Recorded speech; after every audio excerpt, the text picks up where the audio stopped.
How we doing? Speak on It podcast. Back in full effect, full house. Before we start with the intros, shout out to Anchor, shout out to Apple Podcasts, Google Podcasts, Spotify, however you listening to us, watching us on YouTube. We appreciate it. Please like and subscribe. Like and subscribe. I am your illustrious host, Big Mike. I got the full team. I got the fellas in the building. Fellas, what's going on? What's going on? About to act a fool in this one. He's not kidding. He's unfortunately not kidding. The only thing, though, my only regret in life is that Mike wasn't recording when the final buzzer went. I'm over here praying we can beat the Sacramento Kings. How the mighty have fallen. I'm doing rather well. Saturday was miserable. I was in Barclays Center for the Suns Nets games. That was not fun.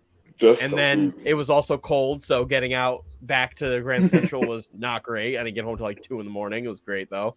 But my Sunday was great, as you can see. Yeah. And then today was great, as you can see. But we'll get into that after everybody else says what's up. Well, this is how you doing? Love to see it. It's been good, man. Had a great weekend. It had a great rest of the week. A great rest of the week after the last week's pod. A lot has happened in sports. Oh my god! It's got a little hot in here. I apologize. Smells like Teen Spirit in here, but I'm ready. Best in the world. Anthony, how you doing, sir? I'm doing good. Just, I had a good Thanksgiving. Ate a lot. Hope everybody had a great Thanksgiving. Happy holidays. Spend it with your loved ones. Great food. Saw my Raiders win a thriller against the Cowboys. Got that W, much needed W. We're in a three-way tie in the AFC West right now. We're right outside that playoff picture, but outside. I believe it was my turn to talk. you see what happens, Mike? See, I'm good now. Go to Raz. Raz. Yeah, so the Thanksgiving holiday was eventful. It was great. It was always good to see family, get some good food. Had a really great Sunday. Definitely got a needed win by the Jets. Elated to watch the young guys get better. They beat the Texans. We know how tough that Texans team is. They beat some really good teams. And so we're just seeing the kids grow. And also my Monday was fantastic. I mean, the Seahawks lose, so the Jets now have the 4th and 5th pick technically in the draft. This is a good time to be a Jet fan right now. We're not in the playoff picture right now, but the future is certainly bright. Win then? We're on the outside. Just like no, you're not. You're not on the outside. We are on the outside. You're not. We're not getting in, but we're on the outside. No, you're all the way out. You're not on the outside. We're not near the bouncer yet, but we're outside. No, you guys aren't even in line, man. We can say that for the NFL boy, because I do have a retort to that. If we want to compare the prospects of the Las Vegas Raiders and the New York Jets, who said much needed win for what? We know how we kick it off. NFL recap. Roz already touched on it. I think it was a good week. It was an interesting week. Man, let me stop. The playoff picture, although it's a little bit more complicated, it is clearing up a little bit. I think the AFC, we kind of know what it is. The NFC, I don't know who's making the playoffs because the Vikings clearly don't want to make the playoffs. So no, they're in the playoffs. They're in it, but they clearly don't want it. I think they're beating themselves up. They clearly don't want it. The fact that the Giants are a game out of the playoffs is all you need to know about the NFC. Yeah. The NFC I think it's like a game or a game and a half separates, I believe, the the 6th seed from like I don't know where it goes, but it's a lot of teams separated by like 1 game. Chicago is 2 games out of the playoffs. So there you go. That is absolutely That's crazy. Because you got the Vikings. The Vikings are 5 and 6. They're the 7th seed. The Niners are the 6th seed. The Rams, I believe the Rams are still the 5th seed. Then you have your Bears are division 3 and 7 and breathing down their neck.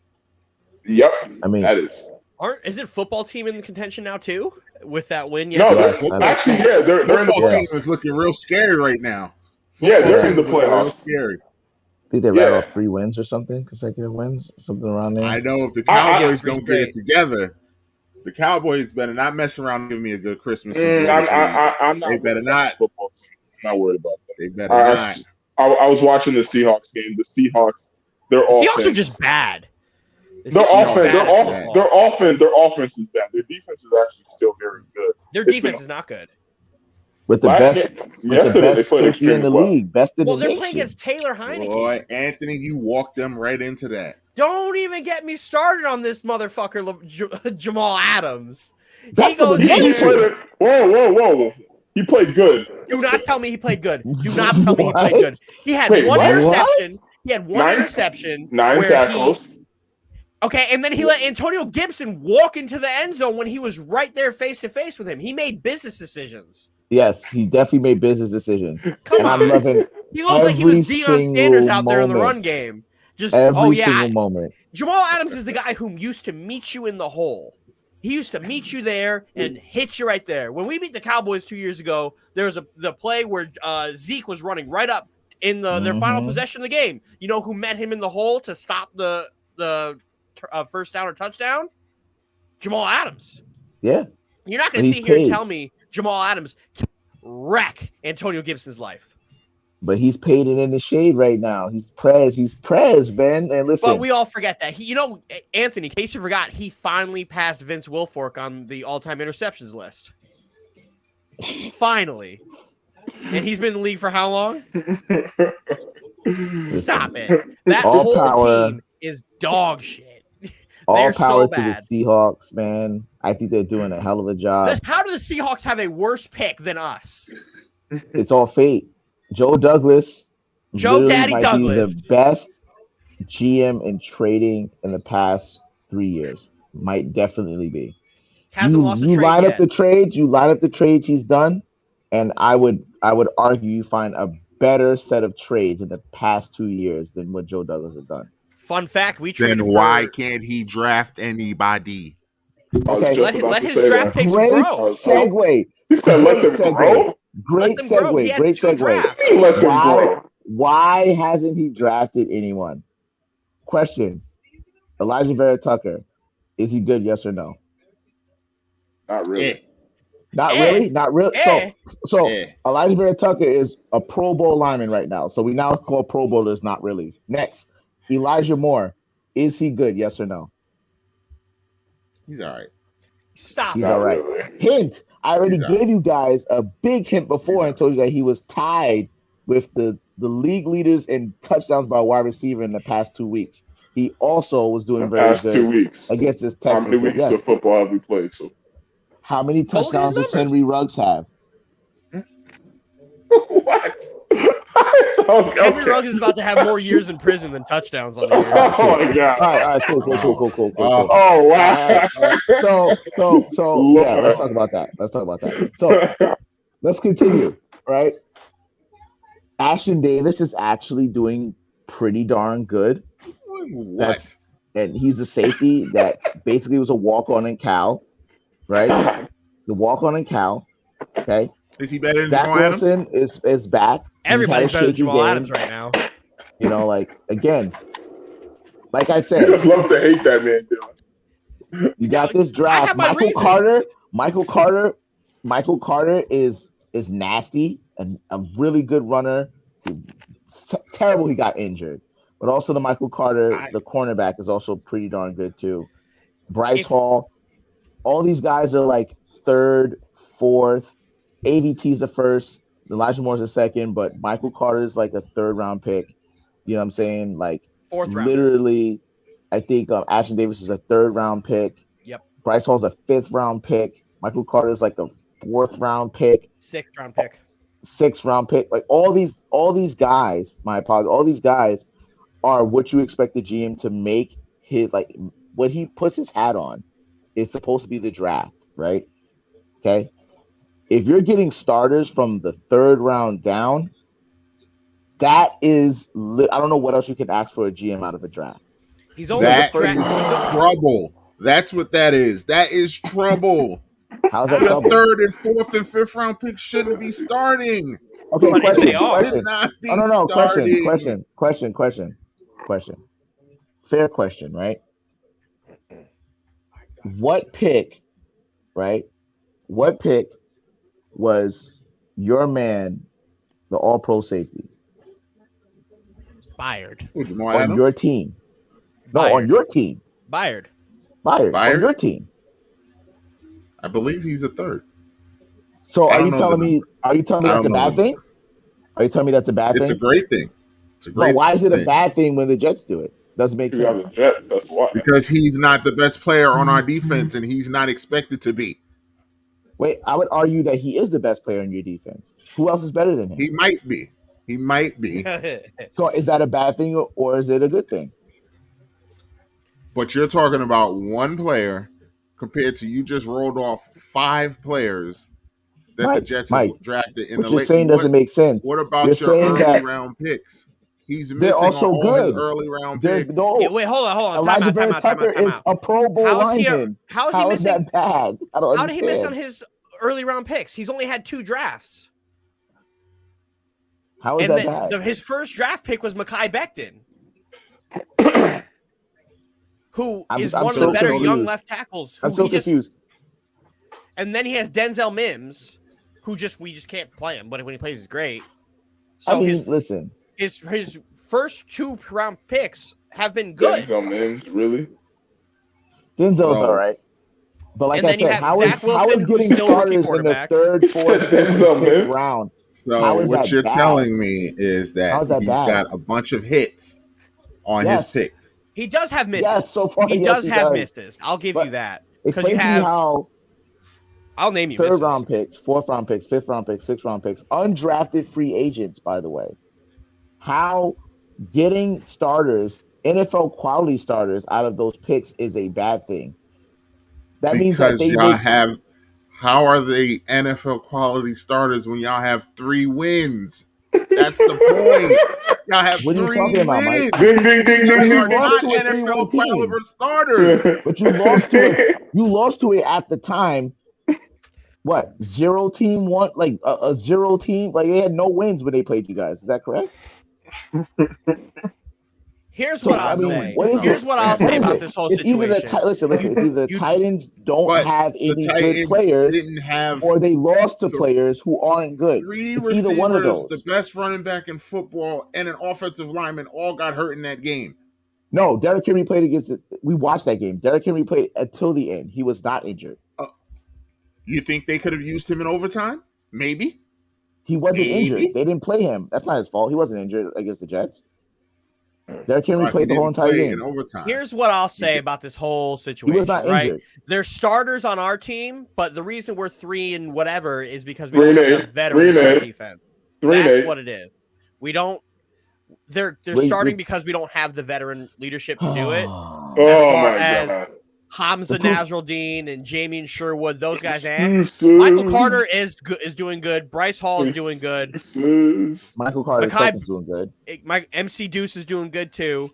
But there are misses. You have your James Morgans, your LaMichael P. Ryans, your Brandon Eccles. Like there are guys who aren't good, but he sucks. I hate him. But he's a 6th round pick, though. Exactly, but he's starting. If we had a random vet, he'd be playing over Eccles, right? But that's what I'm trying to say is like they have a bunch of rookies, and some of those rookies are playing good. Yes. And now they don't have to pay the same amount of money that they would have to pay a 1st round pick to produce in the NFL quality level that they have for a 6th round pick. It's just literally like those things are like lottery tickets, and you hit on a lottery ticket. Do you think the Steelers are like saying to themselves after Antonio Brown catches a Super Bowl winning game game-winning touchdown, they're saying to themselves, well, man, we must be very terrible because we only drafted him in the 6th round. We should just take him off the field. Do you think the Patriots draft Does that well? make sense? Does that make sense? Bruh. Yeah, do the Patriots say themselves, oh, man, we should have never started Tom Brady because he was a 6th-round pick? The Patriots draft defensively very well. The Patriots do they actually draft well on offense. Do you think they actually draft well on defense? Yes, I know, Dylan. They went and spent $8 billion on defense this year. Because they haven't had a Pro Bowl defensive player drafted in over 10 years. So tell me again how they draft well. I don't think it's a fair assumption to say Joe Douglas has draft well when his 2 draft classes he has more hits than misses. And he's still trying to get his guy in, and he has to still deal with all the cap casualties of McCagnon. Big Mac. So by that logic, then, so how long are you giving? So this team should be turned around in what? 2 years? 2 years. 3 years? Another 2 years. Yeah. 2 years. I said 3. They'll be definitely contending in another 2 years. So wait, so contending in 2 years. Hold on, wait. I say playing competitive football in 2 years. But here's the problem. Here's the problem with that statement. You got the Bills are still the class of the AFC East. You have the Patriots. The Patriots are basically right there too, along with them. You got the Dolphins who've been trending upward and continue to. Where are the Jets in this conversation? In 2 years, you're going to see the AFC East looking a lot like the Jets NFC are West. starting the most rookies by any team in the NFL. Okay. You're going to see the Jets AFC are on pace right now to start to have the amount of minutes that the rookies have. It's historical. They're on pace to make it a historical thing. No other team in the history of the NFL has started as many rookies as the Jets. So when you ask the question, where are the Jets going? The Jets are starting the most rookies ever, and those rookies are getting experience, and those rookies are getting better. Okay. There's no other excuse for any other team in the NFL who's terrible right now, besides the fact that they're just terrible. The Jets are terrible because more than half of the team has never played football in the NFL. What's the excuse for the Bears? What's the excuse for the Dolphins? What's the excuse for the Seahawks? The Bears is the Bears have a horrible coach. Mm-hmm. Yeah, the Bears have a horrible coach. The Bears have talent on that team. So they're a talented team. They're a talented team who has a terrible coach. We have a coach who's never coached as an NFL head coach before, and we have players who've never even stepped foot on an NFL football field until this year. What is the Seahawks' reason for being terrible? Russell Wilson's decline. Russell Wilson's decline. Russell Wilson played. They played better with Geno Smith at quarterback than Russell Wilson this year. That's not saying much. Gotcha. The trending Dolphins. What is their excuse for being terrible? They're not terrible now. How are they not terrible? They're not terrible now, dude. They've won 3 straight. How is that terrible? What's their record? They suck. They're 5-6. Oh, okay. They suck. They suck. Yeah. We were just talking about how the Giants and everybody were bad and everybody stuff like that, but somehow the 5-6 Dolphins are an up and coming great team. How's that? I didn't say great. How are they a good team? How are they a good team at 5-6? What was that? How are they a good team at 5-6? I said microwave era. That's what I said. I said they were trending upward. I didn't say they were a good team. So I mean, they're trending upwards, but that's every other team that's won about 1 or 2 games right now. Their record's terrible. They're terrible. 5-6 right now, and this season is getting you into the playoffs. In the AFC, that's because everyone's been not in the AFC, terrible. In the NFC. Not in the AFC, but they're not too far behind when you look at the playoff standings. The Dolphins don't have a chance. They have no chance at all. But what I'm trying to say is, if the 5-6, I disagree with that. Chance of the playoff, that's more. They have a chance at what, Anthony? I know the Panthers aren't the class of the NFC, but the way the Dolphins, Panthers have a chance in the conference. The Dolphins don't. The Dolphins are finished. Wait. No one's saying the Dolphins are going to win the East. They're not. But making the playoffs, the Dolphins won't make a run for the playoffs. They're not making the playoffs either. So. This is the best case scenario for the Dolphins. You can't ignore 3 straight wins. Yes, you can. Yes, you can. Yes, you can. If they're terrible, yes, you can. They have no chance. There's 2 teams in their division that won't be losing anytime soon. There's almost 3 teams in the North. What do you mean? They're playing each other next Monday. Exactly. The Patriots are going to end up winning out and making the playoffs. There's 2 teams in that division. You said winning out? Winning out the rest of their games and making the playoffs. The Dolphins won't. The Bills will win out and make the playoffs. Are the Dolphins beating the Bills in the North that are good that can make? You said the Bills are going to win out, so the Bills still have to go to Tampa Bay, right? They're going to win that game. You do know that 2 teams in division can make the playoffs, right? You do know that 3 teams in division. No, but you're talking about winning out, though. I'm winning out to make the playoffs. Yes. If you don't think the Bills are going to end up winning the division and make it to the playoffs, you're crazy. If you think they'll make the playoffs, but it's not a lock for them to win the division. It's going to be tough. It's going to be tough, especially after that loss. Making it to the playoffs. Okay. 2 teams in the division who will win out and make it to the playoffs. You have up to 3 teams in the North who can make the playoffs. You have 4 teams in the West who can make the playoffs. And then you have 1 or 2 teams in the South that will win out and make the playoffs. Listen, where Anthony, do the Dolphins finish out? I have the Patriots schedule right here. The Patriots play Buffalo next. Yep. Then they play the Colts. Then they play Buffalo again. Tough game. Then they play Jacksonville and the Dolphins. They got 2 games against Buffalo. They're losing at least one of those games. They may split, but Buffalo just lost Trey White. And that's Buffalo did just lose Tre'Davious White. Yes. Oh damn! I forgot about that. That's gonna suck for Buffalo is gonna struggle a little bit. Tough sledding. And he's out for the year, right? Torn ACL. Yeah. Tough sledding. God damn, that's gonna hurt them. Yeah, it's gonna be tough because the AFC all they do is just throw bullets. Mike, what's the Bills' remaining schedule? Buffalo's remaining schedule is the Patriots, then Tampa Bay, then the Panthers, then the Patriots, then the Falcons, then the Jets. Oh no, they have a favorable schedule. They'll win. They'll destroy the last 2 games, but the next they'll get worse 3 games. They'll win 3 games out of that at least. Yeah. At least could win 4. So, I don't think there's a world where the Dolphins end up making the playoffs, especially with the AFC West being what the AFC. What's West the Dolphins' remaining schedule? They have to play the Jets one more time. They have to play the Patriots one more time. I think they have to play the Bills one more time.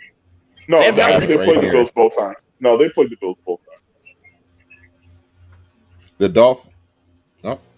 The Dolphins remaining. I lost it. I know they got the Giants at home next week. So they got the Jets, Dolphins' Pats, remaining Giants. schedule is Dolphins. They have the Jets, the Saints, the Patriots. And that Dolphins team is so hit or miss. They could Giants and Titans. They could literally lose all of those games because of how inconsistent. They literally could lose all of those games. Jets played them tough. Am I the only one who's seen the Dolphins the past 3 games? Yes. They barely beat us. Whatever Dolphins team you're seeing, absolutely. I think you're living off of them beating the Ravens on a Thursday night and taking that as they've turned the corner. Yes. Yeah. Just like the Jets beating the Titans. Wait, hold on. No good. Hold on. Wait. They dominated the Panthers last year. I saw the whole game. They dominated them. They got their next 2 Cam weeks. Newton's not good. Panthers aren't a good team. Oh no! I listen. That Cam Newton. I don't even want to talk about that. That game made me. His season Panthers aren't a good team. Cam's not a good at football. Look hold on. Look at the next 2 weeks. The Giants and Jets at home the next 2 weeks. They can lose both of those. They can lose and win both of those. They could win both of those, and they could lose both of those. They could. That's a toss. They go to New Orleans, and we all know how New Orleans has been playing this week. Well, Taysom Hill's playing now. Is Taysom Hill playing now? Taysom Hill's playing now. To me. Well, that's quarterback, not but his ability to run is going to fuck up. Okay, but hold on. Okay, at the Titans, if the Titans are still banged up the way they are now, I can't pencil in Tennessee. Are you saying the Titans are going to lose to the Dolphins? If they're still banged up the way they are, say now, it. Please Say it with your chest. Put it on record. Put it on record so I can Whoa. If the Titans are still banged up the way they are now, they're not beating the Dolphins. Get him going. Say they're going to lose to the Dolphins. Mike, you can't say that's an outrageous assessment. It is. You can't say that. You mean if we don't have our running back, our first receiver, second receiver, third receiver, then Henry's not going to play. No. That'll be right around the time. It'll be right around the time, but he's not going to play. Right now, AJ Brown. They said AJ Brown's still missing at least another 2 games. They said Julio Jones might come back after the bye. They said might. So you guys signed Golden Tate, to give you guys some receiver help. I love Golden Tate. That's a good signing. That's a great signing. Here's Golden the Tate's thing. my guy. But you're saying you believe in Tua? Still, what?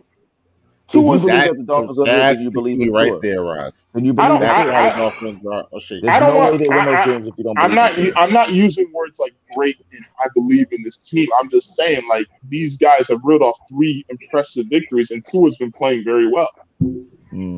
That's not a 3 impressive victories? So you believe in for the Dolphins? You gotta understand. For the Dolphins. You gotta understand. We're talking about the Dolphins here. If the Jets are an impressive victory, I don't know what the hell. I'm done. Like, what are we doing here? That's an impressive victory? The Jets? Is that what we're doing? The Ravens was the best one, and Tua played absolutely terrible. We're going to poop on the Jets every chance we get, but now they're an impressive victory. Suck me. We're not. Moving on with that. That's a perfect segue. If they make the playoffs, I want an apology from Yakli. I want an apology from Yakli. I want a Snicker bar too. Do you hear that, Miami? They're not making the playoffs.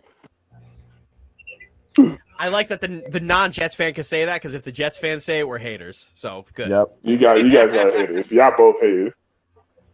So that AFC as we look, playoffs is so juicy. Those are some juicy matchups. The AFC playoffs look very good. Oh man, that's must-see TV. Well, the NFC, besides the bottom game at Green Bay and Washington, those are all great games too. No, that Green Bay Washington game is a great game too. I don't care about Taylor Heineke. That Tampa Bay San Francisco game might be a little iffy though. They're gonna chew. That's a good game. That's a no, it's not. No, it's not. San Francisco versus Tampa Bay. On the NFC side is the Cowboys and the Rams, because that's it. Be a fun game. Nah, I like that Tampa Bay Niners game is going to be a defensive masterclass. No, give me that into my veins. No, I think the best game out of both conferences is that Chiefs and Bengals. Oh, that Chiefs and Bengals game, that Titans and Bills game. If they're all healthy, that's a sick game. Yeah, all 3 of those games are actually pretty sick because Herbert might try to get some revenge against that game they played against the Patriots, which really kind of like people soured on him because he had a really bad game that game. So I feel like he's going to come for that revenge game. All 3 of those matchups are must-see TV. Remember when Anthony said the Bengals weren't for real? Because they lost. I remember. That's why. I do remember. I also remember him saying that the Ravens were in the playoffs. Wait, guys, with 2 AFC West teams in there right now. Is it week 18? I don't see the black and silver. Is it week 18? Is it week 18? Guys, answer that question. Is it week 18? Yo, is your head healed yet from that mollywhopper that the Bengals Is it week 18? Is it week 18, guys? Is anybody going to answer that question right now? I asked a simple question. Thank you, Raz. Thank you. All right, moving on, guys. It's a hard A. Right now, we're talking about the Jets being in the line outside of the club. Bummy, the Raiders are at the bouncer, Jets. And the bouncer is sitting there like, hey, yo, you're not getting in yet. Y'all got to chill out. And then they're telling the Jets. Well, I'm a bouncer dealer, so what are you trying to say? They're telling the Jets that, hey, listen, man, yo, you can't get in here with that card, man. You got to be 21. Because they're all playing nothing but kids in that place. They're not letting them in the. Wait, can you pop up that playoff screen one more time, just real quick? They're telling the Jets we got fake IDs, and they're just sitting. Okay, they're like, nah, we're all set. They got fake IDs right now. So now that we've come to the now that we've come to the conclusion that it's not week 18, I can look at this AFC side and I can honestly say the Chargers will not be there by week 18. We will be there in front of the Chargers. In front of the Chargers? Yes. Yes, we will. We will be there. Yes. I don't know about that. I'm not going to sit here and say that. Dylan, lock it in. Lock it in. Listen. That Colts team was surging too. They're upwardly surging to an L. Trending where? That Colts team is really like they're finally playing up to their talent. Yeah, Carson Wentz is still throwing game-breaking interceptions. That's true. So is Matthew Stafford. Matthew Stafford is throwing some back-breaking pick sixes. and no one's talking about the Rams and how the mighty have fallen on that way. Well, the Rams are still in a comfortable playoff position, even after 3 straight losses. And just like any other super team, we gotta give them a couple weeks to figure it out. Who the Rams play this week anyway? That's a good question. I don't know. I'll pull it up for you right now, sir. The Rams.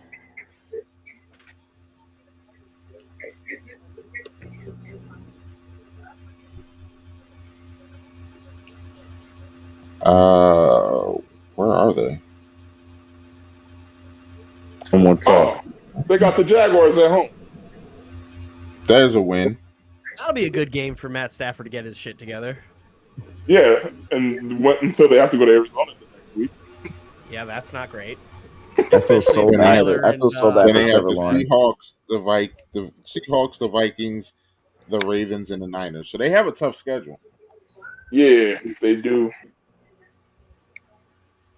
Speaking of the Ravens, I'm a little. I hate to say I'm iffy with the Ravens, but I'm a little iffy with the Ravens.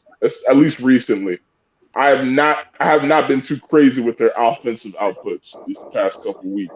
You don't got to tell me that. I got Lamar Jackson fantasy. Sucks. Sucks. I single-handedly lost 3 weeks in a row because Lamar Jackson's either not playing or putting up 11 points. I don't know what's going on. You bum, Lamar. The Browns literally picked them off 4 damn times. Oh my god! Like, how bad do the Browns have to be that they literally had 4 interceptions before the half and did nothing with any of those turnovers? Did absolutely nothing. Yeah, Baker's bad. I don't understand. Baker's bad. I don't understand. But he's playing with a bum shoulder. He's playing with a bum shoulder. But it's his throwing shoulder. You could tell he's compromised. You can look at him and tell he's compromised. And I don't understand why they won't put him on the bench. Like, you're hurting us more than you're helping us. Well, this is my moniker across all sports. If you're too injured, don't hurt the team. If you're on the court, if you're on the field, you're going to play. You're saying, hey, listen, I'm trying to play up to my standards. But you got to understand, Warriors, man. It's a contract year for Baker, though, so he's going to want to stay in there. He's going to get franchise tag regardless. There's a reason they didn't sign him to begin with. There's no drama here. They're going to hit him with the franchise tag. Like, he hasn't played great his whole career. He had a good playoff run last year. Good for him. But he's never been unbelievable. Every other quarterback in that division besides him and Darnold have gotten their contracts. And there's a reason. If Baker wants to give himself a best chance, he shouldn't play. If you're hurt, don't play. Because if you're going to play, you have zero excuse. So who's the backup? I have no idea. I think it's is it oh my gosh, what is his name? No, it's not Arizona. No, it's somebody similar. I forgot his name. Is it the guy from Minnesota? He was there for Minnesota for a while. Case Keenum? Case Keenum. I think it is. I think it's Keenum. Yeah. I hate Keenum's not bad. I've always hated the injury excuse because if you're injured, don't play. Yeah, that's as fair as you're gonna get. He's trying to be a warrior. Do you agree with the saying, if you're injured, you're a bum? No. No. Let's not start this. But if you are injured, no. But if you are injured and you knowingly hurt the team and actually do bad, and your excuse is, well, I'm injured, then you should not be playing. So yeah, if Baker's really hurt, he shouldn't be playing. But it's not gonna stop him from getting a contract because he was never getting a contract. He's gonna get franchise tag, and then they're gonna let him go. Well, I mean, here's the thing: the Browns, they finally have their bye. Wow, they just had a bye. All right, they're having their bye next week, and then they play the Ravens again. Apparently, yeah, they play the Ravens again. They play us. Which is essentially a playoff game for them. They have to win that game. They have to. Because they absolutely have to win that game. They're single-handedly the most disappointing team in football. All the talent that they have on the defensive side, all the talent that they have on the offensive side, they have a great offensive line, great running back. They have everything ready for them. Even if you got Miles freaking Garrett, even when you have these injuries, you have a next man up who's still good. Jadeveon Clowney, Miles Garrett, Denzel Ward, Greedy Williams, Sheldon Richardson. They have a good defense, and their defense is terrible. Quarterback stirs his drink, man. Quarterback makes it all go. Well, we all gonna be in front of our Christmas trees watching the Browns play. Yeah, man. Already got my.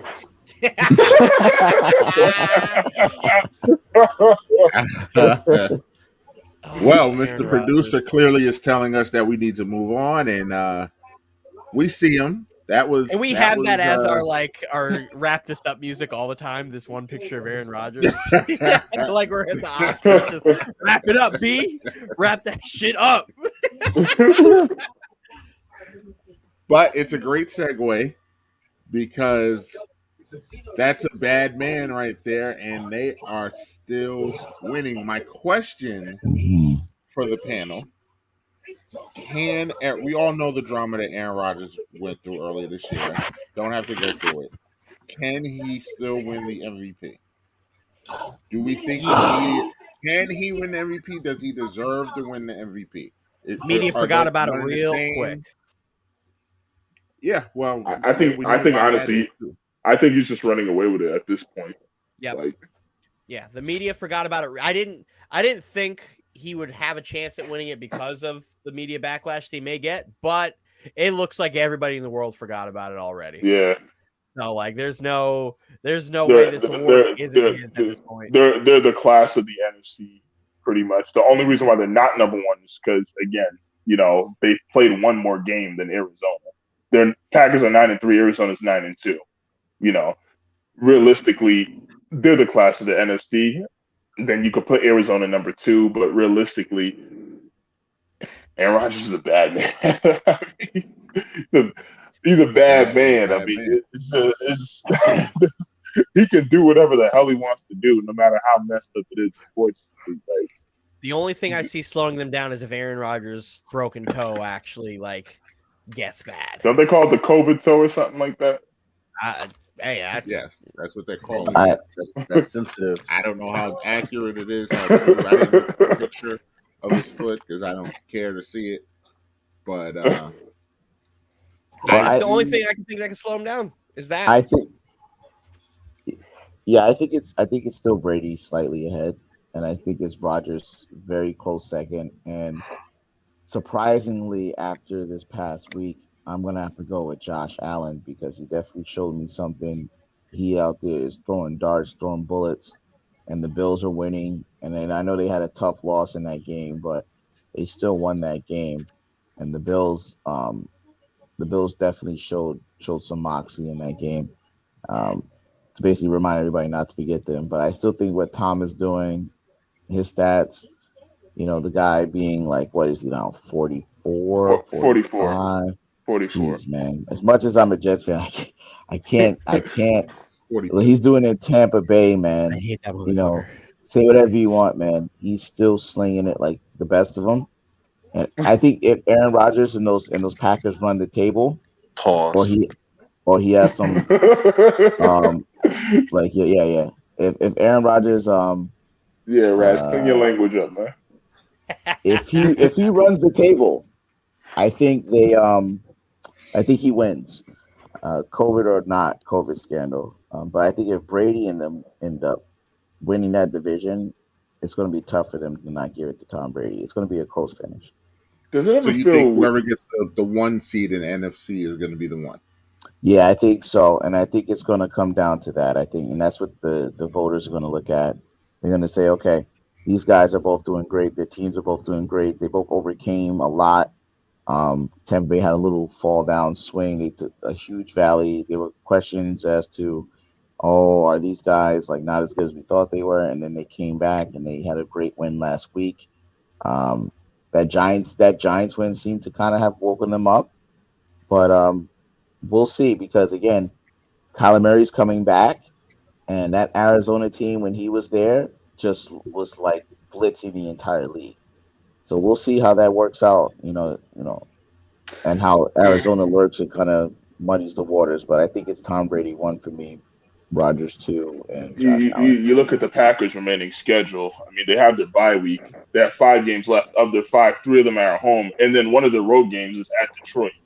So I really am thinking that the Packers will take this 1 seed. Not saying they're winning the Super Bowl, but I'm just saying I really am confident the Packers will take this 1 seed at the very least. What worries about me is the Packers in the NFC Championship game. Every time. That's why I said I'm not penciling them in for a Super Bowl. Yeah, but man, because at the end of the day, all roads lead through Tampa, regardless if it's in Tampa. Yeah. So if it's Tampa and Green Bay again, man.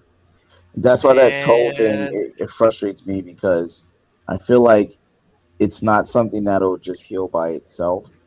And he said it's a little worse than turf toe, and turf toe is awful.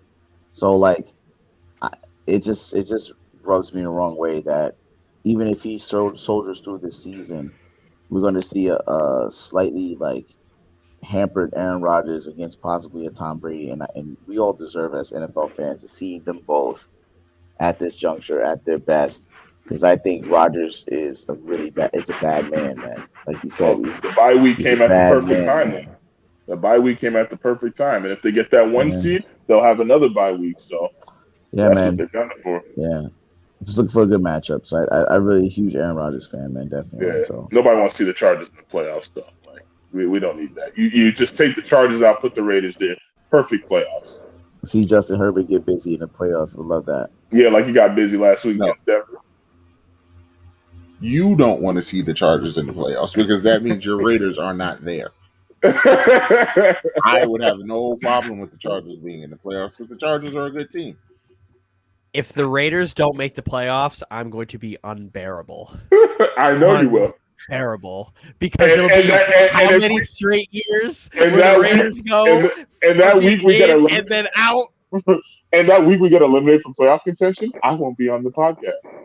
Don't worry, I'll review you in the group chat. I don't need to be in the pod, and then I'll record it all. I'll record it all. This great rant. The best part about you not being on here when the Raiders don't make it is I won't get any rebuttals. It'll be real quiet. It'll be real quiet for you guys to be in football purgatory for do some extra year. Driving for another couple hours, man. I'll be like, nah, I can't show up. Football purgatory is an amazing place, isn't it? So we have a new segment alert, fellas. We're gonna try something new. We're gonna try something new here because anyone who's watching this podcast knows that we're all pretty long-winded. So we're gonna try a rapid fire segment called Good Story, Good Team. I'm gonna name a team. You tell me, is that team just a good story, or is that team actually a good team? Ooh. Do we understand? Do we know what rapid fire means? You get a little quick 20, 30 seconds to explain, but we're going to try and get this popping. This segment is actually going to cross over 2 times tonight because we're also going to do this for basketball. We're going to do football right now, and we're going to start out actually with the New England Patriots. Dylan, good story, good team. I think they're a good team. I do. I don't think they're just a good story because the Mac Jones thing and Belichick without Brady, blah, blah. No, they're actually a good team. They spent money on their defense because they don't have the quarterback money on their books. They're out there to compete. They're out there to play. Will Mac Jones be this quarterback who's completing checkdowns like Tom Brady in the playoffs? We'll see. But they're gonna compete. If they make it to playoffs, I wouldn't be surprised if they won, but they're a good team. Rise. Good team.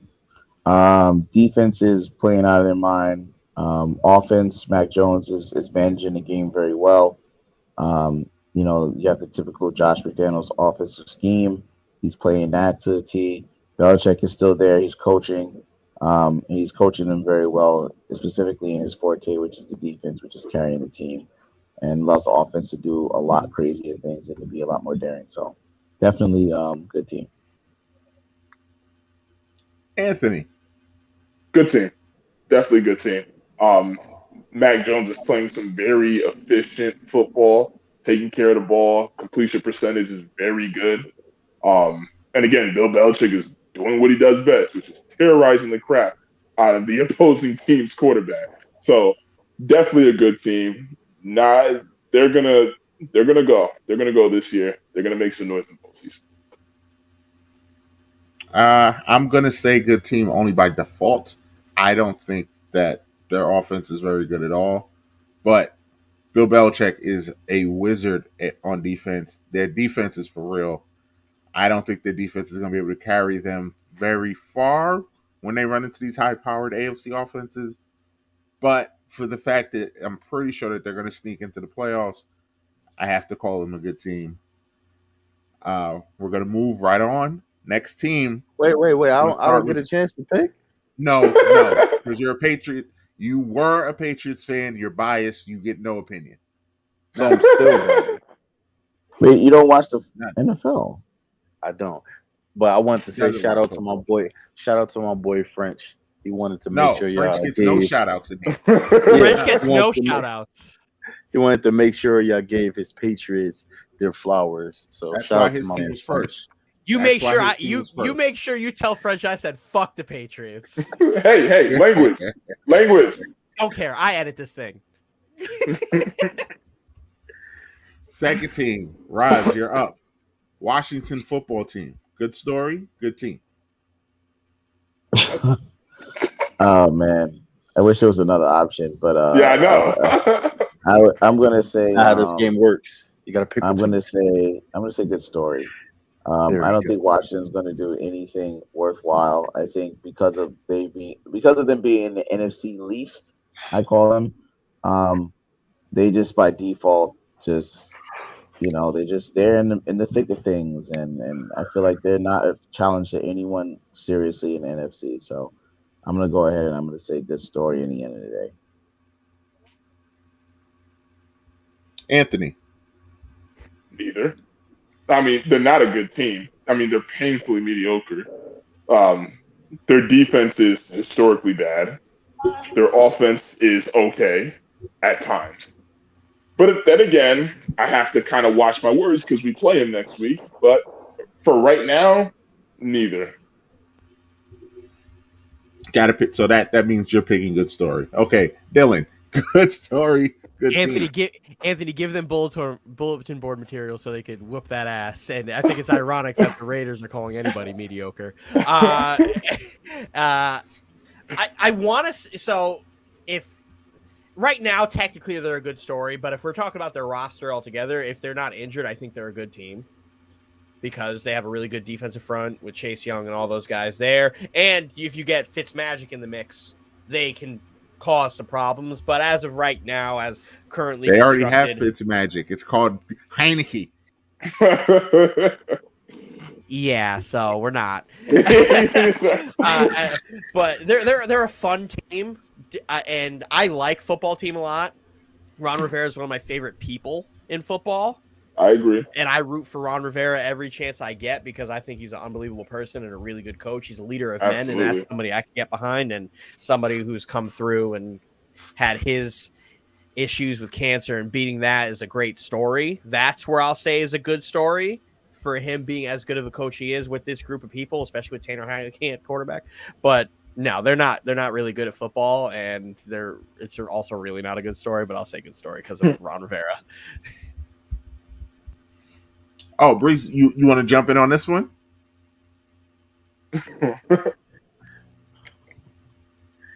What's the question? Washington football team. Good story, good team. You don't know what to say. Good story. He knows nothing. Also, Ron Rivera is Puerto Rican, so shout out to my guy. Thank you, sir, for representing us Boricuas out there. You also Boricua, Puerto Riqueño. Hey. Yes. we see you went with the slight comeback today. Yeah, I'm wolfing, bro. I need a haircut. But this is the first time I think any of y'all see me with hair. I don't really like I've hair. never seen you with a comb back of your hair though. I was like, it gets nasty. It gets pretty nasty. Sometimes when my hair's down, I look like D-Will a little bit, especially with the beard. But no, let's not. My answer to you, Mike, is good story. Why? Good, you don't like their colors? Story. No, they have. I actually like the orange and yellow. I do like that contrast. It's maroon and yellow. I do like that contrast. But I mean, it's the same. It's the same as the Cavaliers. It's good contrast, but the good story of that team, because I don't see them being really good enough to do anything. Plus, with all the backstory with the name and the coaching and all that stuff that's following them. Good story, but that's me giving my insight from not watching. I hope you guys enjoyed that. Well, Very generic. I love it. Good job. Yes. We were going to do the Chargers, but I already know what Anthony's going to say. Fuck and the NFL, nigga. The rest of us were going to say good team for the Chargers. And as James is obviously he's ready to talk.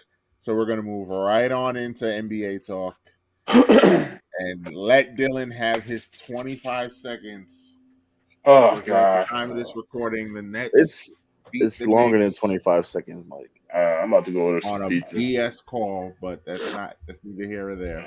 Here we go. Here's the Knick fan bias coming out to say that it was BS when it was a clear foul.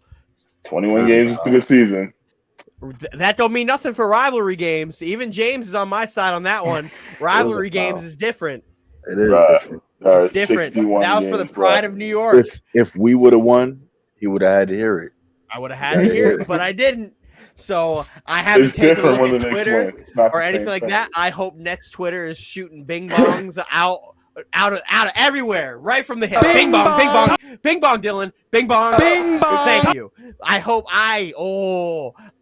it keeps. Oh, this is gonna be great because last year y'all didn't win shit. This year, games left. Rivalry game don't matter. There's three more. Great, and you're gonna lose those 3 too. Remember when the Knicks won? I ain't giving you that shit. All right. Remember when the Knicks won like game 1 of the season against the Celtics, and they're going out, and that one guy comes out and is like, KD, don't you regret not coming to the Knicks? Don't you regret not coming to the Knicks? Nope. No, he doesn't. James Harden came to play today after getting booed out of the building on Saturday against the Suns. Balled out. Everybody came to play. Julius Randle can't go right. We all know what's going to happen. We all know what happens. And y'all couldn't close it out. Evan Fournier made a big shot, but defense collapsed. What was Ron saying before the podcast happened? That the Knicks starting lineup is one of the worst defensive plus minuses in basketball. It showed. I know that this is pretty much a Knicks podcast with how often I get railroaded over when this guy said that the Knicks and the Warriors were on a collision course for the NBA Finals. Which they still are. And you can't even beat us. You can't beat us. 60 games left. Me. 60 games left. You can't even beat us. You haven't beaten us in 2 years. We played out 4 times this year. We lost. The all-time record, Knicks versus Nets, was 101-101 going in tonight. That's why it counts. I sent you that this morning to set the table. We got 3 more. We got 3 more dates with you. And guess what? And 2 of them are in New York. It is now 102-101 in the favor of the former New York Nets. We got New Jersey Nets, Brooklyn Nets. We got 3 more games with y'all. Brooklyn. It's a Nets world and y'all are living in it. Hold it. Hold that L. Can I throw up now? Throw up. Let the world see it. Let them see it because the inferiority of the New York Knicks is coming out in that puke. Do it. That's cleansing your body of all the toxins that you've somehow brainwashed yourself into believing. Hold this L. Hold it. And James, clip this. This is clip all of this. This is what needs to happen. No fair weather fannery here. We better not lose the next 3 times. I can't go through this 3 times. Bing, bong. I can't go through this 3 more times. We need at least. Remember the one guy who's like, him too. All that. Fuck your life. Bing, bing, bong. Terrific. And we will just. That was epic. That was bold. That was obviously satisfying. Clip it. And I will just continue my misery, and I will let Roz have the floor. and Oh talk God. about the Lakers and like I'm why CM Punk, everything best wrong in the with the world. Lakers is LeBron's fault. So Roz, it just everything Okay, wrong with the Lakers is can we LeBron's fault. introduce Raj a little better than that? I'm not crazy about that introduction. He's really going to give us some good insight on the Lakers and LeBron right now. I would appreciate if we kind of If you're a introduce bum this. Knicks fan, you stop talking. Hey, can we give Raj the table? Come on now. Let's be respectful You're of everyone such on the a podcast. hater, Anthony. I swear. Oh, what are you talking about? Such a goddamn hater. You saw the way Mike introduced him. Can we introduce him a little better? He has some insight. He really needs to, parlay into the podcast about LeBron and the current state of the Lakers. All right. Can we give him our undivided attention? All right, go, Ross. Thank you, Anthony. I would like to first start off by saying you are a gentleman and a scholar, and also Absolutely. He's a gentleman And and a a son. He's and a son. and obviously, you are passionate about the NBA as much as I am as well too. So Absolutely.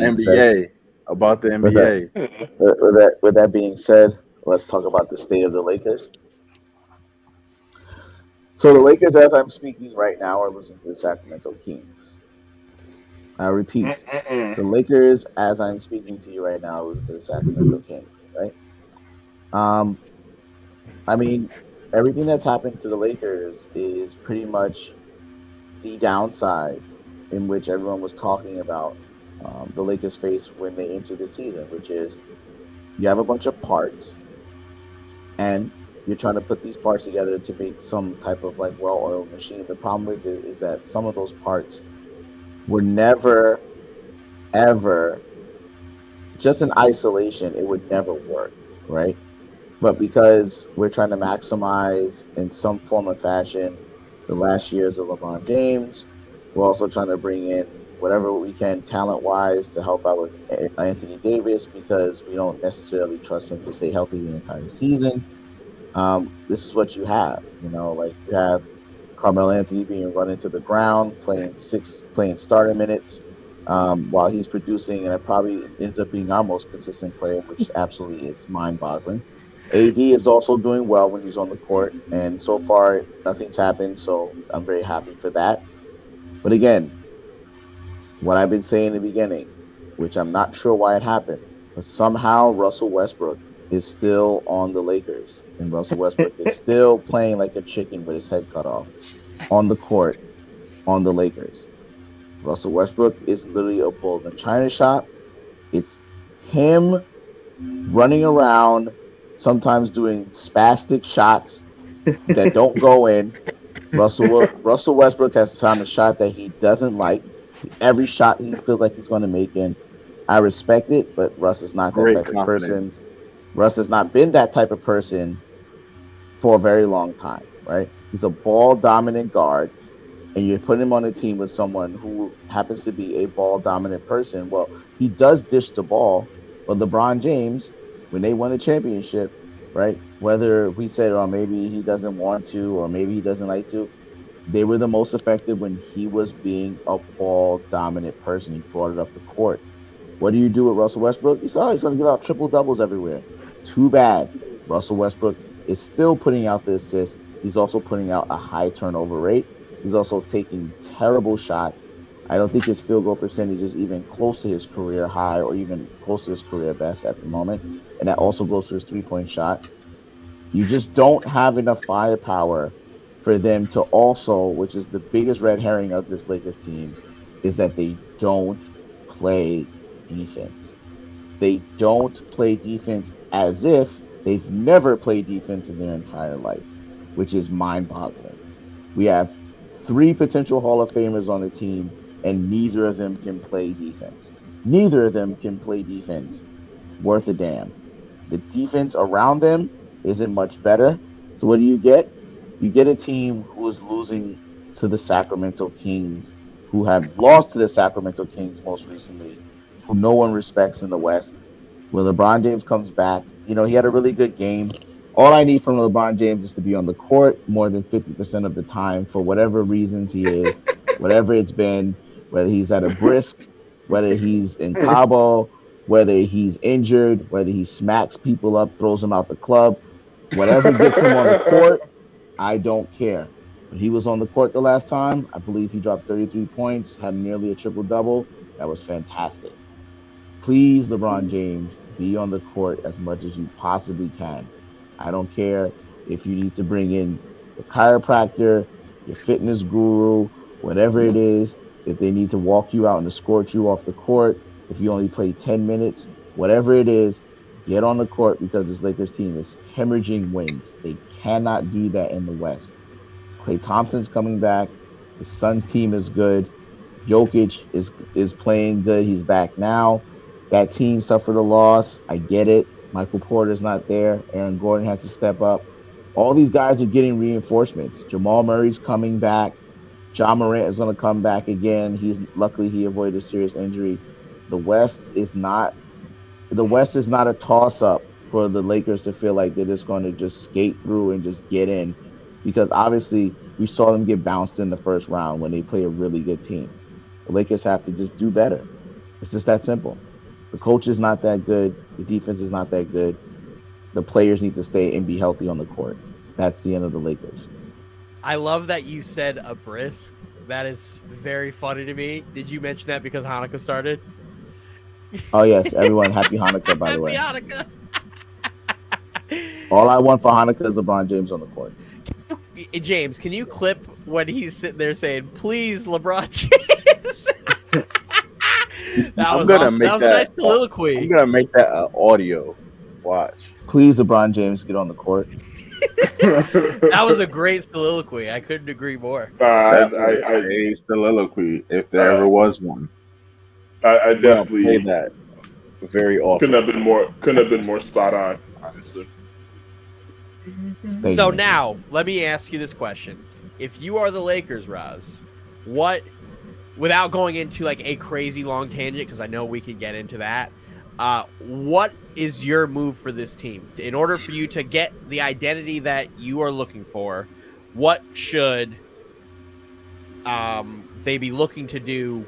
Whether it's a move-wise, coach-wise, what do you think puts the Lakers in a better position, especially with the top of the West being as strong as it is? If you guys keep playing the way you're playing, you're going to be in the bottom of the West, and it's going to be a first-round exit.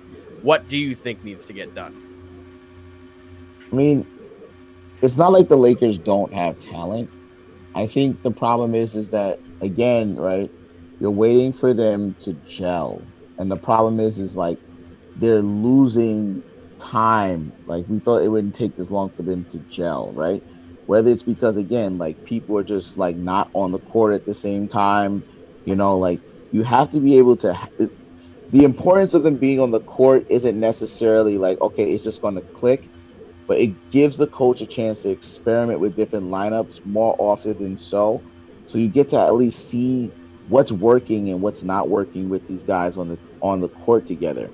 It's like every time someone's like back, someone's gone, it's just tough, and again, like you have some very like dominant egos that are on the team, and therefore they always going to keep telling themselves, oh, we're going to get better, oh, we're going to figure it out, yeah, no problem, this is nothing, and they just continue to fall in the stands. Like, again, right, if you feel like LeBron James is older now, because he is, and we need to just treat him with the same respect like everyone else who's an aging star, then you can't expect them to just turn it on and then all of a sudden they're just going to just figure it out. It has to be something that has to be sustainable. He needs help. The team needs to play better defense. I think the only thing they need to do is they just need to just like really start taking it seriously, because I don't see help along the way for the Lakers. Their salary cap is not as flexible. They can't really make any trades without, moving Russell Westbrook that's going to be worth anything. Like, you're not going to trade Malik Monk and like, and who else is on it? Like maybe Malik Monk and Carmelo Anthony for what? Kendrick Nunn for what? Austin Reeves for what? Who's coming with those contracts and those type of talents? No one. The Lakers have themselves, and they just need to just play better as a team. They definitely need to play their young guys and see what's to come of it. They do need to start throwing paint at the wall and see what happens at this point. Absolutely. Because what they're doing is just not working, and you got a lot of old guys on that team just aren't going to be able to hold up throughout the entirety of the season. When you think about it, you got a aging Avery Bradley, a aging Rondo, aging Carmelo, aging LeBron, aging Dwight. The list goes on. So they need to Ariza just go ahead too. and start. Yeah, or Ariza who hasn't even touched the DeAndre floor yet. So Jordan. they need DeAndre Westbrook Jordan. just turned 33. They need to start trying lineups to see what happens. They need to really start trying things to see what happens. They need to play THT when he comes back. I know he had that thumb injury, the surgery. They need to play Kendrick Nunn a lot more. They need to see what happens with Austin Reeves. They need to just try stuff because right now it is kind of ugly. It is. They have too much of a fragile build. I mean, one of the youngest players is Davis, and he's 28. He's almost 30. And again, he has the body of someone who's in his late 30s. So again, there's just it's just a very wait, what? Street clothes. Street clothes. Street clothes. I mean, you're pretty much spot on, Jay. I just don't see them at the end of the season just holding up. To me, the Lakers have a roster built for short spurts. Playoffs, that's it. 7-game series. And then nights off, 7-game series. I thought when the Lakers first got Russ, I was like, maybe, like, I obviously I'm a hater on it. I don't think that it's a good move at all. But I thought it helps them in the regular season when a LeBron goes down or when he wants to load manage, or if or when Anthony Davis goes down or they want to load manage. I thought the way he plays, since he plays for the regular season and only the regular season, it would be something that, would help them go along. But he's not, like, very good at, like, creating for everyone. He's a dump-off guy when he drives. He doesn't do a good job of entry passes to Davis when he's trying to set up in the post. There's not a lot of things as a point guard that he does that makes me think. I never really thought he was, like, an incredibly smart player. I never thought he had a great IQ. That's why you have the Rondos there. But he's so, like, out there all the time where he just doesn't have a good IQ or smart enough just basketball decision making in the tough times of the game to win you these games. And this is a regular season. Like, you're supposed to have figured it out or start to figure it out, and the Lakers are just lost. And but that's where coaching comes into play. Like, I thought Frank Vogel was a good hire at the time because you don't get a flashy name. You get a guy who wants to play defense, and you get a guy who has been in deep playoff runs. That's why I thought that was a good coach, especially coming out after Luke Walton, who at the time of this was just fired like a couple days ago because he's a terrible coach. But I thought it was good, but now we have to see what he's going to do. They're hiding their coach behind the players. That's kind of like how you guys are talking about Stafford getting hidden behind a defense and running game. That's what they're doing. They did that with Luke Walton. Did that with Vogel in Indiana. They hide them behind the players. They don't really do anything. They get the accolades because they stay quiet. You don't really hear Vogel speak much. He don't. But it does go into the aspect of coaching, because if you had a better coach, not a great coach, I don't think they need that with having LeBron and Westbrook. I mean, not Westbrook, but having LeBron at least to be like on floor coach and everything like that. But if they had at least a decent, good coach, they'd be able to talk to the Westbrooks to get them in the right mindset. Have Rondo pair up with him during practice to get these schemes and IQ in the right mind frame, stuff like that. They have the pieces to be okay, but yeah, they have the pieces to be a upper tier, mid tier Western Conference team. But Russ is 30 something, 33 years old. You're not going to change your mindset. There's no way he could just change it like that. Like, Rondo's always had that. Rondo's always been one of the best minds in basketball since he stepped into the league. You can't just teach somebody to be smart, bro. That takes Listen, a long time. You got somebody like you got somebody like Carmelo on the team, right? Where a few seasons ago, yo, P, they said they want me to come off the bench. To now, where his mindset is like, all right, whatever needs to be done, I'm going to do whatever I need to do, whether if it's spot up three or take over for a little bit, show my handle, like whatever the team needs. So you can't say the age and you can't change. Well, You so it's a can little different slightly, there. you know. It's a little different with that situation. Melo had to change his mindset to change his role. Russ has How to he change approached the his game. whole mindset. Like, Russ has always been balls to the wall, 94 feet back and forth, dump off, pass. He's never been like, let me slow it down, because that's just not how he's built. His motor is just so high, and his motor is a blessing and a curse. It's his best asset and his worst asset at the same time, because he can never stop and smell the roses and run a complete set. In a half-court offense, how useful is Russ? Because he doesn't have a legitimate skill set. Right? He's just super athletic and has gotten off of over a decade of being a crazy athlete. So that's where it's a little bit different. At least with Melo, he's always had the skill set, and even when he started to age, it's just a matter of him accepting a lesser role. Russ has to change everything about his game. If Russ really, I'm gonna let you go on 1 second, rather. If Russ was able to adapt his baby method and really post up a lot of the smaller guards and got a good bank shot or post game, that'll change everything. That'll be his slowdown. It just requires skill. And that's where, again, right? That's where it's confused me about the Lakers, because people like LeBron, like AD, like Vogel, they should be telling him that, right? Even if he was doing that, they should be telling him, like, yo, you're more athletic, you're stronger, you can make moves, post them up, go around these guys, you can make shots. They're not expecting you to do that. And somehow that's getting lost in translation. They might even be telling him that. He still might just be like, hey man, I'm Russ. Just averaging triple doubles in Washington. I'm just as good as everybody else. These guys have egos too. I don't mean to interrupt, but I think honestly, like, LeBron is kind of like the unofficial leader of that team. He should be the one getting in Russ's ear, telling him, hey, these things need to change. This is not working. He needs to have that communication with Russ, and quite frankly, the whole team. And I think he hasn't been doing a good job of doing that. And that very much is an indictment on him, and that's something that he really needs to do, is make his voice be heard. I mean, he's not on the court, so he needs to at least do something, while he's missing half the game. Full of shit, Anthony. But listen, I'll just end it on this, like specifically talking about the coaching.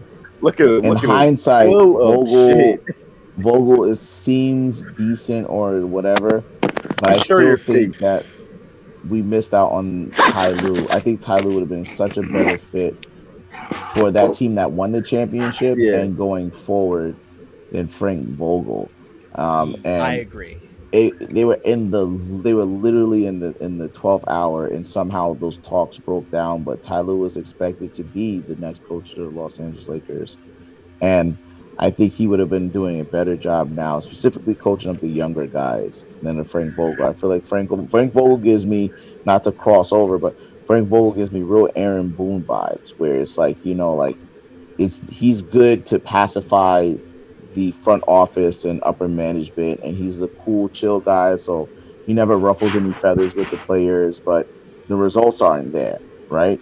They're just he's kind of like, hey, you guys want to do this? Okay, great. Yeah. Can you please play defense? Oh, you're not going to play it? That's all right, guys. Like, but next time, can you please play defense? Like, it's like, he's not, I don't think he can reach those veterans. I don't think so either.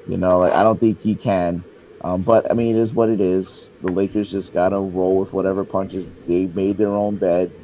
Everyone, the leaders on that team is involved with how the roster is constructed. If you don't think so, then you haven't been watching basketball for the past 3 or 4 years. Absolutely. LeBron has, Pelinka's gone on record to say, when we get people, of course I'm talking to LeBron. Of course I'm talking to AD. nobody gets on that roster without them knowing. Which is the right thing to do. Which is the right thing to do. It is the right thing to do. But everyone has to be responsible for the outcomes if that's the case. Anthony, shut your ass because you're about to say something stupid. So the Lakers just need to play better. I think it's just that simple. The Lakers just need to play better. No, they definitely do need to play better. I mean, I don't even want to say inconsistent. It's been really mediocre at times, to be honest, And just looking at the Kings game today, I mean, I caught a couple minutes of it. It's pretty much the same thing, And yeah, I mean, again, I'm not a Laker hater. Hopefully they can, get their act together. But again, I think they live and die with LeBron, and right now they're dying right now. So, I was waiting for him to tie it back. So let me bring it back to you three now. So we're however many games we are into the season. We just got the news that Kemba Walker is out of the rotation. The Knicks are looking to move him. Good riddance. What are you three? Because you all three of them are probably gonna have different answers. You and Mike and James might have a similar answer. Because after talking late nights with you guys about basketball, I kind of get where you guys are. Whispering sweet nothings. I would like to see me and Mike agree, but we don't agree on a lot of stuff. No, exactly. That's why it's like when it comes to this, I feel like you guys may have a similar answer. But what do you think you guys need to go moving forward as far as like a piece that would help you guys, like, one, win more games because you guys haven't had another great 10-game stretch. What do you guys need to do going forward that's going to help you guys into the playoffs? Mike, go first. Yeah. For the Knicks need a stretch center so that when Julius is out there, the floor opens up. There's more space on the floor because the second unit plays fine. Tibbs will figure out the defense. When Julius Randle is on the floor, they need more shooting on the floor to spread it out. That's all. That literally is all the Knicks need, because I'm confident that Julius Randle will figure it out because he's not afraid to pass. So if teams continue double teaming him, more space and more shooting on the floor, he's not afraid to pass. His problem is I know he's afraid to go right. Oh my God, Dylan! He waits for the double team to come. That's the problem. He waits for it to come, and then he waits and waits. When he's decisive and just goes, he makes the right play all the time. He just waits for it. So once he gets out of his own head and has more easy lanes to pass the ball, the Knicks will be fine. So let me go before the next person goes. I really like Mitchell Robinson because he gives me Jared Allen vibes, because I'm also a big Jared Allen stan. So do you think there's a world where Mitchell Robinson can start to slowly stretch out there and allow him to shoot those threes and create better spacing? You know what? I mean, he can shoot. Exactly. And he can dribble, but Tibbs will not allow him to do it. Exactly. So that's why my rebuttal more so is, do you think if you got a actual five who can stretch out the floor, would he be allowed to be that? Or would he be put into the clog the paint, JaVale McGee, Mitchell Robinson? Here's the funny irony of the whole thing. I think if Porzingis was on the Knicks now, he would fit perfectly with the Knicks now. And he would be all the unicorn nonsense that we had when he first started, because what the Knicks need is a big that can play defense when need to and can knock down the jump shot and stretch the floor for Julius and doesn't need the ball to score. He can catch and shoot. That's the funny thing about all of this. The Knicks actually could use Porzingis now, but that bridge is burned. Porzingis can't come back. He like Trae Young, is also not welcome indictment at all. When you said you wanted a big who could shoot, he was the first person that came to my mind. But he's also soft as shit and can't play in the post. He's also, that's to say, he's better than Mitchell Robinson. He's a better offensive player than Mitchell Robinson. He's a better player than Mitchell Robinson. Mitchell Robinson's awful. All right, James, go. What do the Knicks need, you said? Yeah, so with Kemba kind of already out of the rotation and going to be on the move, what do you Are they think? shipping him? Is that news? I saw a know that rumor. they I saw a rotation. pop up today saying that they were looking to move him because he Yeah, doesn't have. they were He doesn't looking to have a trade him. crazy. He doesn't have a crazy contract that needs to get moved either. So you can move him. Which is why that makes no sense. Like, Exactly. just don't play. Like Brent. Like, But I love that Derrick Rose is playing. I don't expect Derrick Rose to play 82 games this year. Why would I? History tells me he's not going to. Kemba, but we talked about this a little bit before. Kemba doesn't play Tibbs's basketball. He doesn't play defense, which is Tibbs's basketball. True. Okay. So how is he going to? And he's and to Anthony's point earlier, he's only averaging 11 points a game, and he's not playing defense. 11.7, fine, 12 points a game, and he's not playing defense. But I think Kemba's in his own head because when Kemba play, he's been very passive. He's been very passive. The only game I saw him play like the Kemba Walker I know is when they played Charlotte. When he came out, he was like, "I'm gonna bust these dudes up tonight. Y'all come along," and the Knicks didn't come along and they lost. But he scored almost 20. He had 20-something points in the first half because he came out looking for his shot. If he comes out and looks for his shot, the Knicks would be fine. He would be fine. But he's passive. He's deferring to Julius Randle, which is honestly the problem. The first unit, he defers to Julius Randle.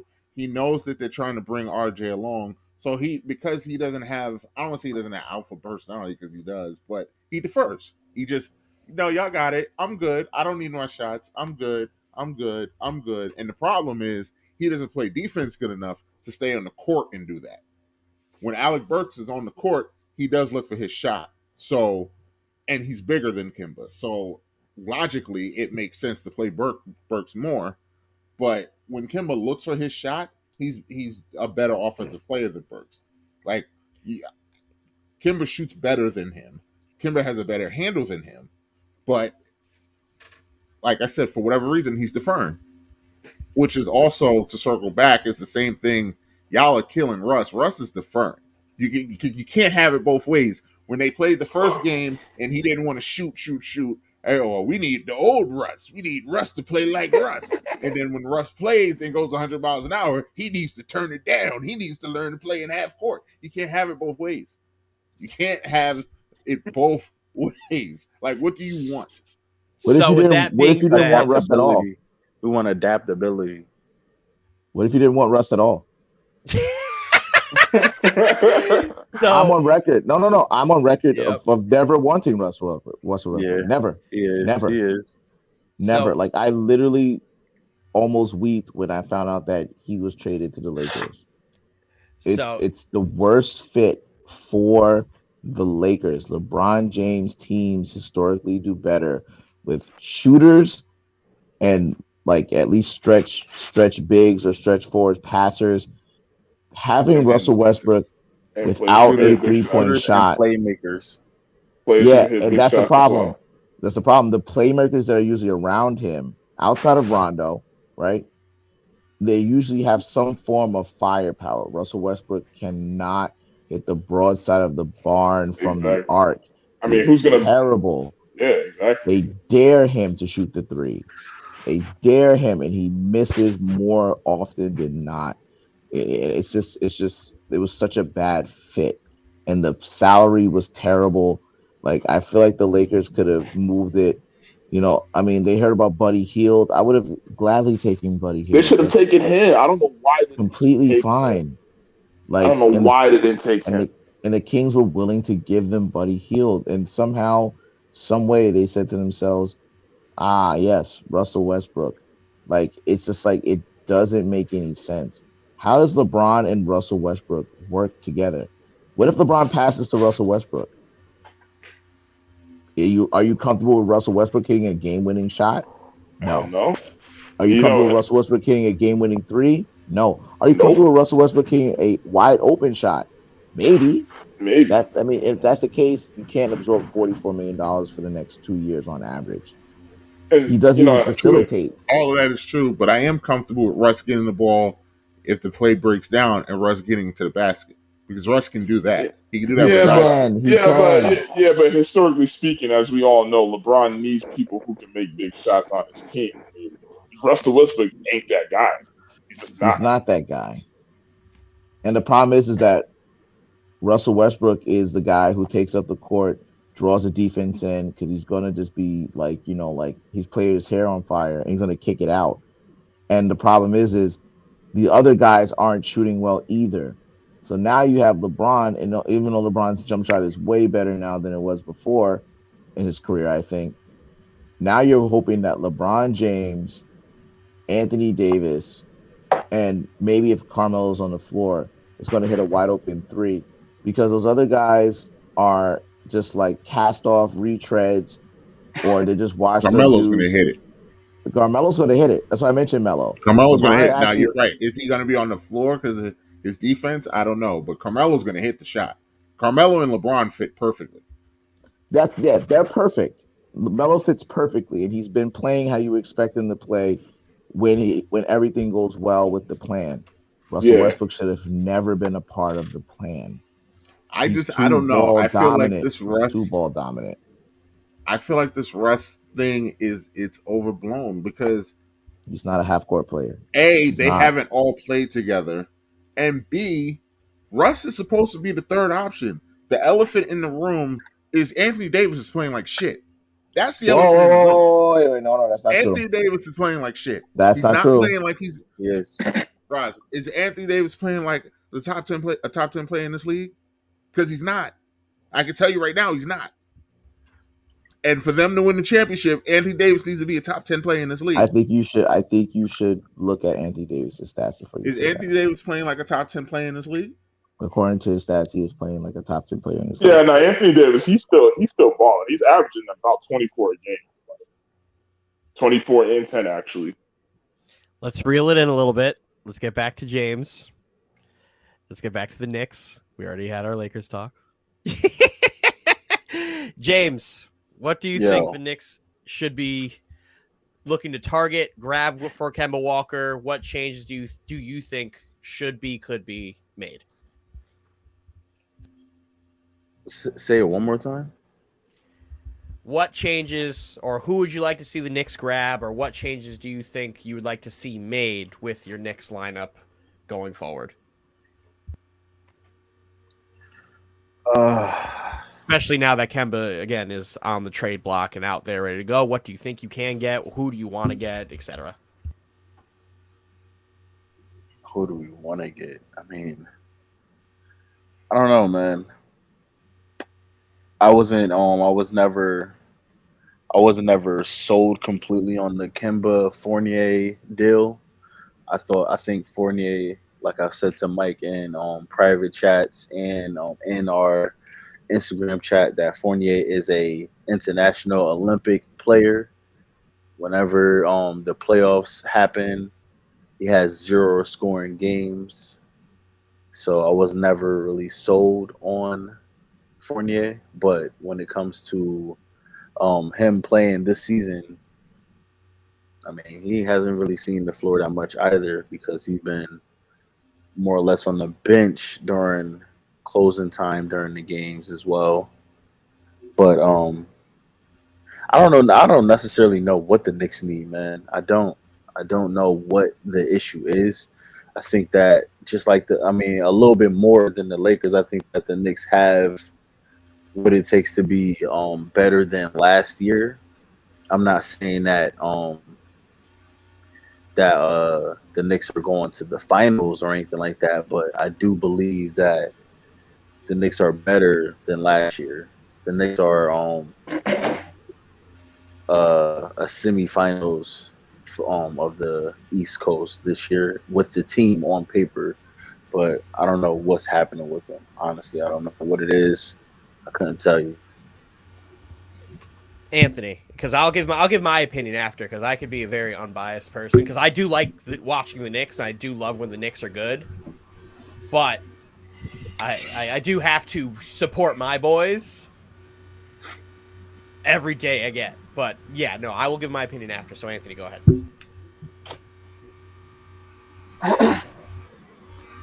honestly, I'm just going to simply say, I'm just going to repeat what I've been saying. I think it's just too early to panic or make any real judgment, honestly. Like right now, we just came off of a big win against the Hawks. Yes, we lost to the Nets, but we just barely lost to them. And then again, you can make a lot of questions about the officiating tonight, as they have done in the press conference. But that's another conversation.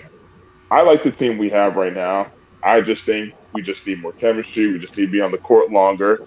And I just think as the season progresses, we're just going to get better. RJ Barrett's going to come back and all that. I just think that, what I said at the beginning of the season still stands.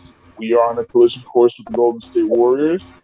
And I just don't think we need any new pieces. I think what we have right now is fine. Kemba was a detriment to our team in many different ways. And as far as he goes, I don't care if we trade him. I don't care what we do with him. All right. He's not a part of the rotation anymore. That's all that matters. So I think the Knicks, more than anything, have their identity. I think that's something Tibbs does very well on no matter what team he coaches, is they have an identity. They're going to suffocate you on defense. They're going to throw millions of different looks at you. Man, zone, full court, half court presses, traps. As soon as you cross half court, I think Tibbs does a great job with all that stuff. I didn't really care for the Kemba Walker signing for you guys because I never thought him in a Tibbs offense was going to work, or Tibbs defense was going to work because of his size. That's like putting Kyrie Irving in a Tibbs defense. It's not going to work. They just don't play defense. Too little. I thought the move you guys should have did before he signed with Chicago was Lonzo or Caruso.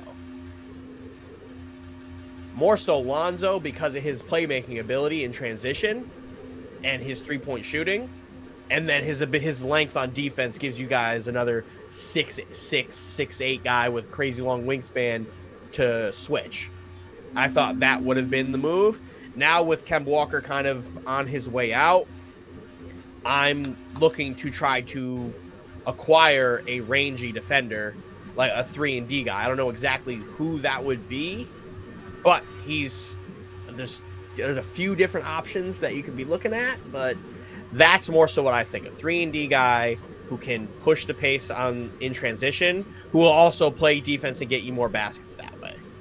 That's more so what I think. I think perimeter and wing more so than the big, because I think Julius Randle's fine. Granted, he can't go right, but I think he's fine. But you guys have your identity. That's more than the Lakers can say. And I also agree. It's still very early in the season. Yes. Like, I'm not saying this as you lost the game and blow everything up. I'm just saying, from what you've seen, what changes would you like to make? Because even with me, with the Nets, there's a million changes I'd make right off the rip. But, like, I know it's not going to happen because the team is constructed the way it's constructed. And one of those things was putting DeAndre Bembry, giving him more minutes, and he's been great. As far as rotating defensively, grabbing rebounds, he's been everything I've ever wanted. So he's been a very nice bright spot, and playing Cam Thomas more and getting Javon Carter the fuck out of the lineup. Yeah. Even though he's still playing. I'll talk about the Knicks a little bit. I mean, like, I think the kid Burks is a great asset. I think moving him into the starting lineup, I think he deserves it. Immediately now that he's a starter, becomes one of the better I don't want to say steal, but definitely the better value of a lot of starting players in this entire league. Kemba's a wash. It's a bad signing. I mean, Kemba was on his last knees, no pun intended, but he literally was. Heading into this, I thought that was a very head scratcher for me as well too, watching the Knicks sign Kemba Walker, but I felt like maybe it was more of a feel-good story. The contract wasn't that great. I think my issue was more the contract than Kemba himself. Like I've already mentioned about how their defense needs to be better. I think their defense. I mean, they still gave up over 100, and I think it was over 110 points tonight. I mean, like but I think it can get better. I mean, if you're Tom Thibodeau, you have to try, right? You have to try. I know he's seething behind the scenes about how bad the defense is. I think the Knicks need a bona fide superstar. Without a shadow of a doubt, someone who is going to be either the Batman and Jules be Robin, or be Robin to Jules's Batman. Because with that lineup, and they can swing a trade that'll be worth something.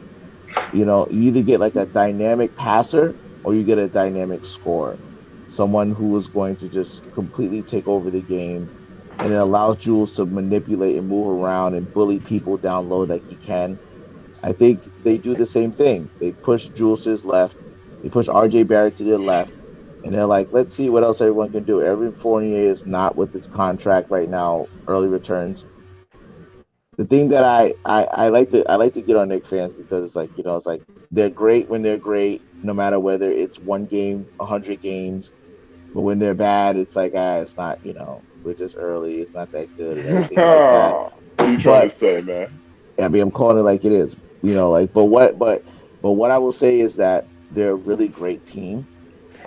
I think in the East, they have very great prospects. I just really wish they had somebody else. Like, for the life of me, I don't know how the Knicks aren't just completely harassing Portland to try to get Dame Lillard. They aren't completely harassing Washington. I mean, I get it because his situation is different because of the COVID thing. But Bradley Beal would be another guy who would just be perfect to be on that Knicks team and would send Madison Square Garden over the top. I mean, like, I'm not sure who else they could pry away from. Like Paul George. I don't know if he'll leave, right? He's not leaving, man. I don't know if he'll leave. If there's a trade, because we saw Paul George last year when Kawhi went out, when he's the first option, he could be something completely different than when he's the second. PG would be there, but the problem is does PG even want? No, continue. My bad. PG is like, he's not leaving. He has roots there. Kawhi also re-upped again. If Kawhi got opted out, I could see them going that route. Even there's like middle guys that are still would still be decent. Like, if they shipped off D Rose and, like, I don't know, quickly for like Fred VanVleet or somebody like that, that's still a monster addition to the Knicks firepower. Guys like that, they need guys like that. You know what I'm saying? Like anything they get. I would even give a call to Miami Heat. Hey guys, let's roll the dice on Victor Oladipo. He's in his last year contract. Let's see what he can bring. When he's on, he's healthy. He's giving you at least 20-7, 27-5. I know Orlando's not going to give him up, but Cole Anthony would be sick. Cole Anthony would be nasty, but they're not giving him up. He's a cornerstone of that franchise now, So I mean, like, it's and if you're the Knicks, you're absolutely, and no matter what you think, the Knicks are very concerned with how RJ Barrett is playing. This is not the jump they expected him to have at this point. He's very bad right now with his field goal percentage. He's very bad. You know what I'm saying? Like, he's not making the jump. And you have to consider, you give him this year, but next year, if he shows the same thing he's showing this year, you might be better off shipping him out. It's salvaging what you can. Just food for thought. I'm just saying, like, again, he's still a young guy, but I mean, if you can package him for somebody like a Dame Lillard, you do it. If they say we need RJ Barrett, you have to do that. You have to. But with the Mike will tell you that I haven't been on the RJ Barrett bandwagon yet, because I feel like he's just not progressing fast, and his defense is okay. He looks good with the team. I think his length, more than anything, his length defensively puts him in really good positions in transition, and he's smart. But again, I don't think he's great. But somebody who just came to my mind on a very bad team that's probably looking to explode soon, Buddy Hield. I think Buddy Hield would be a great move for the Knicks. Give you more three-point shooting, a little bit longer rangey defender, give you a nice little second option, because you're not going to get a superstar right now. No superstars crying for their way out like they have been in the last couple years. No, we're not going. I don't think we're going to get a superstar either. again, you're talking about shooter. That's why we brought Fournier. Like, I mean, But honestly, yeah, I'm not saying Fournier is clearly not like he's sometimes hot and sometimes just not even when he's on the floor. He's just on the floor not doing anything. Which is very bothersome to me because it's like we gave him all that money. We gave him what, 78 million.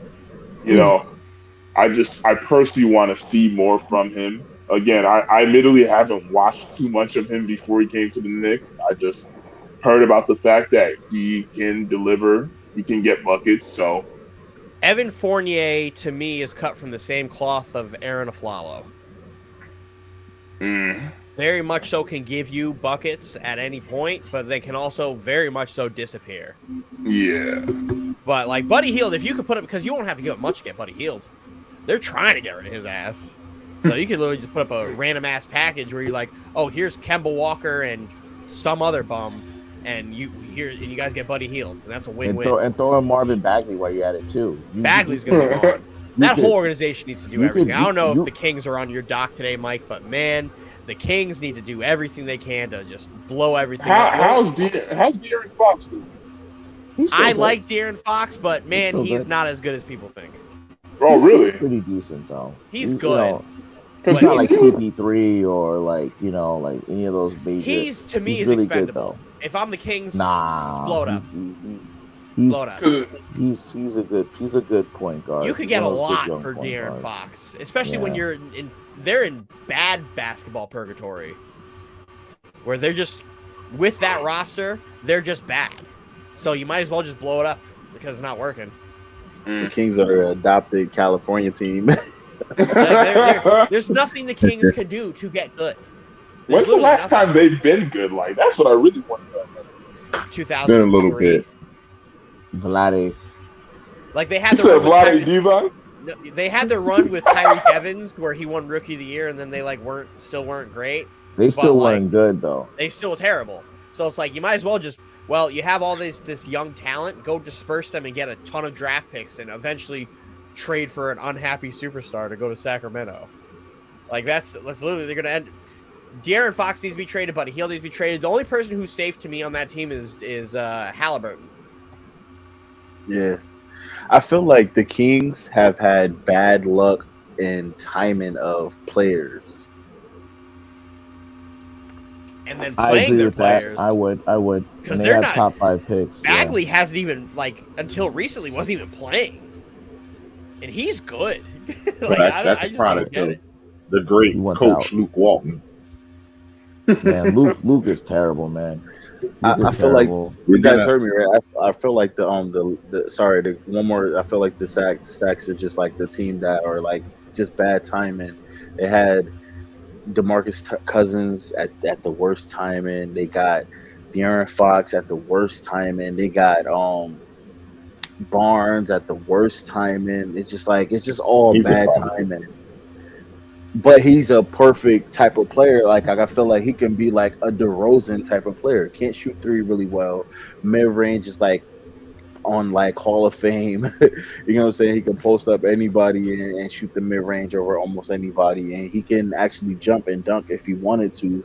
But it's all just like bad timing. You know, when they had Ben McLemore, it was just like bad timing. Just bad timing. Yeah, they're a mess. But like, I don't. Blow it up. Blow that whole team up. Like, at least in Houston, they're terrible. How many times you gotta blow them up? Shaq needs to do something because he's a part owner. Well, Shaq's not allowed to do anything as long as he's on TNT. Oh, yeah. He's not allowed to participate in the player roles as long as he's on TNT. That's why Wade isn't really involved in Utah. Because he still works for Turner. So he can't really do anything. The Kings need to get a good coach who's willing to just say, hey, listen, like, you have to give that coach everything. That's what the Kings need to do. The Kings need to get a good, well-pedigreed coach and just give them the keys to the Ferrari and say, listen, well, even if you give him extra power, you just got to do it. Because they're not. You're going to do Mark Jackson. I don't know if you remember this, but they had Denver's coach, Mike Malone. He was the Kings coach, and they were starting to win. And then they fired him for no reason. You know why? They get no sympathy. They don't get any sympathy. But the thing about it is that the Kings can't really evaluate whether or not their coach is good because their drafting and the timing, because they're a small market team, they never get a chance to keep their talent on the team that's worth anything. They either get bust or they have someone leave or someone who doesn't want to be there or someone's leaving. And then when a coach like Mike Malone comes into the ranks, because that'll happen to a lot of bad teams, right?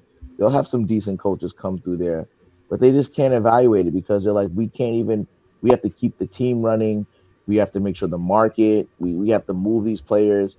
They're like an expansion team right now. And it's just terrible. Like they just need to just like basketball reasons, man. Just take over and manage the Kings. Let the league do it, like they did New Orleans that time. You know what I'm saying? Like, but it's not like they don't have talent. They have talent on that roster. Because if you put a decent head coach in charge of that team, you could do something. Like I don't think Sacramento doesn't have. Like I don't think Memphis has that much more talent than Sacramento does. They do. I don't think they have significantly more. I think Ja is just really fucking good. No, they got Ja, they got and then they have Dylan Brooks, and they got Bain is nasty too. Desmond Bain's pretty good. Desmond Bain can shoot. They got Valanciunas. They got a. But I don't think they have significantly more talent. Wait, didn't Valanciunas go to the Pelicans though? Yeah, he just went to the Pelicans. Yeah, but like I don't think if you had to grade like A through F, the Memphis Grizzlies talent, C, like C. C plus. I give it a C plus. I'll give it like a C plus too. Comparatively speaking, I wouldn't say it's D minus. I would say it's like C minus D. It's not significant. This is D. Yeah, I would say probably C minus. I would say C minus because De'Aaron Fox is good, Buddy Hield is good, Tyrese Halliburton's good, Davion Mitchell's good, Marvin Bagley's good. Marvin Bagley's good. Marvin Bagley's not playing though. But I think he doesn't want to be there. If you had a decent coach, we'll see how it goes because now that Luke Walton is gone, they have Alvin Gentry as the coach right now, and he can coach. He's okay, but I need Mark Jackson to take a team. If it's not Mark Jackson, if I'm Sacramento, I heard Ryan Russillo say this today. Why are you not calling the Clippers to get Kenny Atkinson over there? That's true too. Kenny Atkinson, that's true. As we all know, Brooklyn boy who took that team and made playoff runs with awful teams.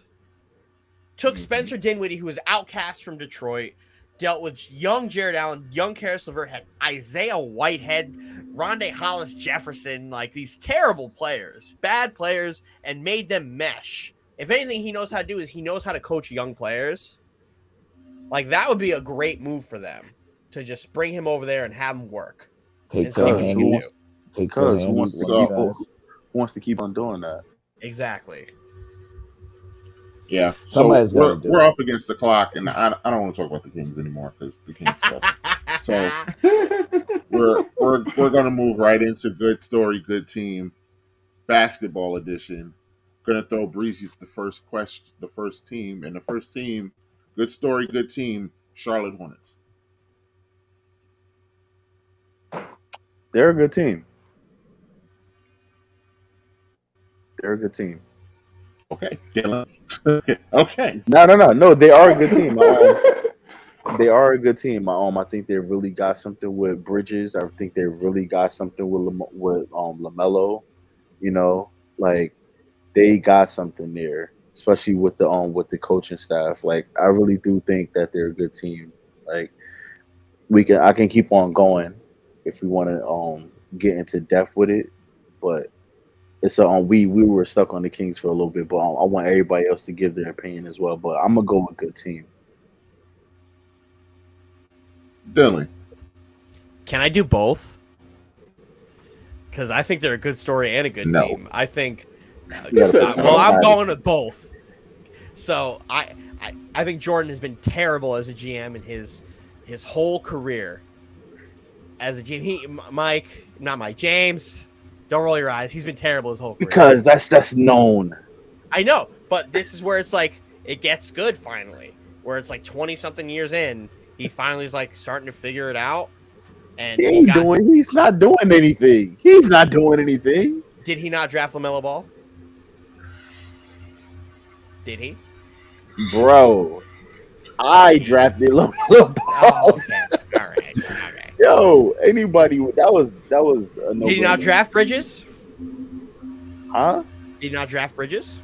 He did that in spite of the Graham? Knicks. He did that in spite of the Knicks getting on Bridges. Devontae Graham?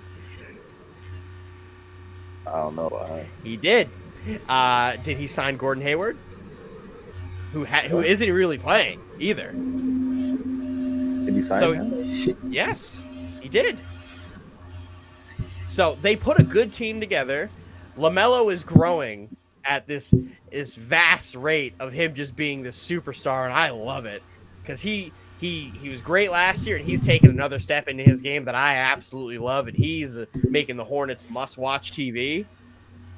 And Bridges is going to end up being most improved player this year. So yeah, give me a good team, give me a good story. Anthony. Honestly, I say a good team. You know, again, like I've been high on LaMelo. Like again, I've been watching him for years as well. He's just been getting better and better and better. And I like where the Hornets are going, you know. And so I definitely have to say good team. And yeah, they're definitely a team to look out for personally. Rise.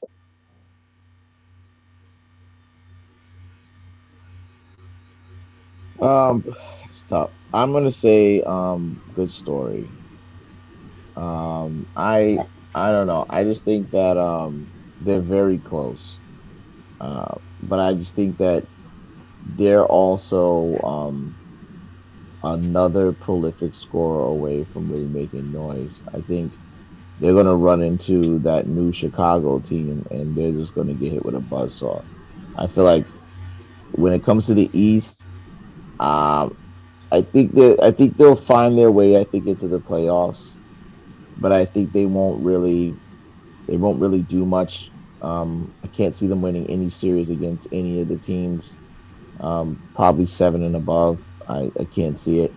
But they're on their way. I think they're a really interesting like team to watch. I think in the next 2 or 3 years, but this year I think they're a good story.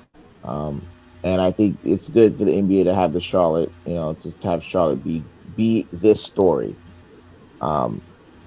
because I think they have a rich history going way back, and that fan base has been loyal for a long time. Okay, I think they're a good team. We're going to keep it moving. It's so glad you brought up Chicago because that's our next team. And Roz, I'm going to throw it right back to you. The Chicago Chicago's Bulls, a good good team. story, good team. Chicago's a good team. Chicago's a good team, and I think out of probably the last, I'll give them 5 years, I don't think a team has surprised me as much as Chicago has with what they have done in the offseason and the results that they've gotten from there. Literally almost every single person that they brought in that team was a hit for whatever role they brought in. Insane. Absolutely insane. And DeRozan's having probably one of the best years he's ever had, which is crazy because I've been screaming to the mountaintop that by when it's all said and done, DeMar DeRozan is going to be a Hall of Famer based on his stats. Man is Mr. Reliable. He's dunking on people.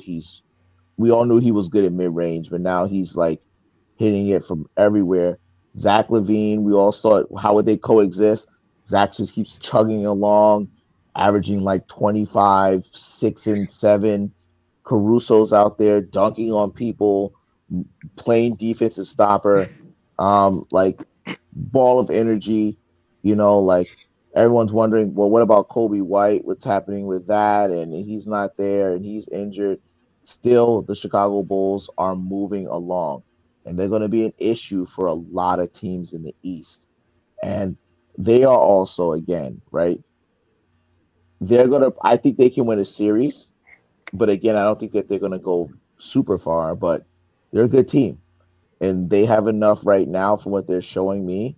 If they continue playing like they're playing right now with those young guys who are getting more experience, they can win a playoff series. And they can upset a few teams who we probably think would probably beat them. They can catch them by surprise and win a series.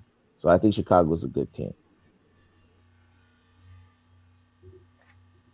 Dylan. Yeah, good team.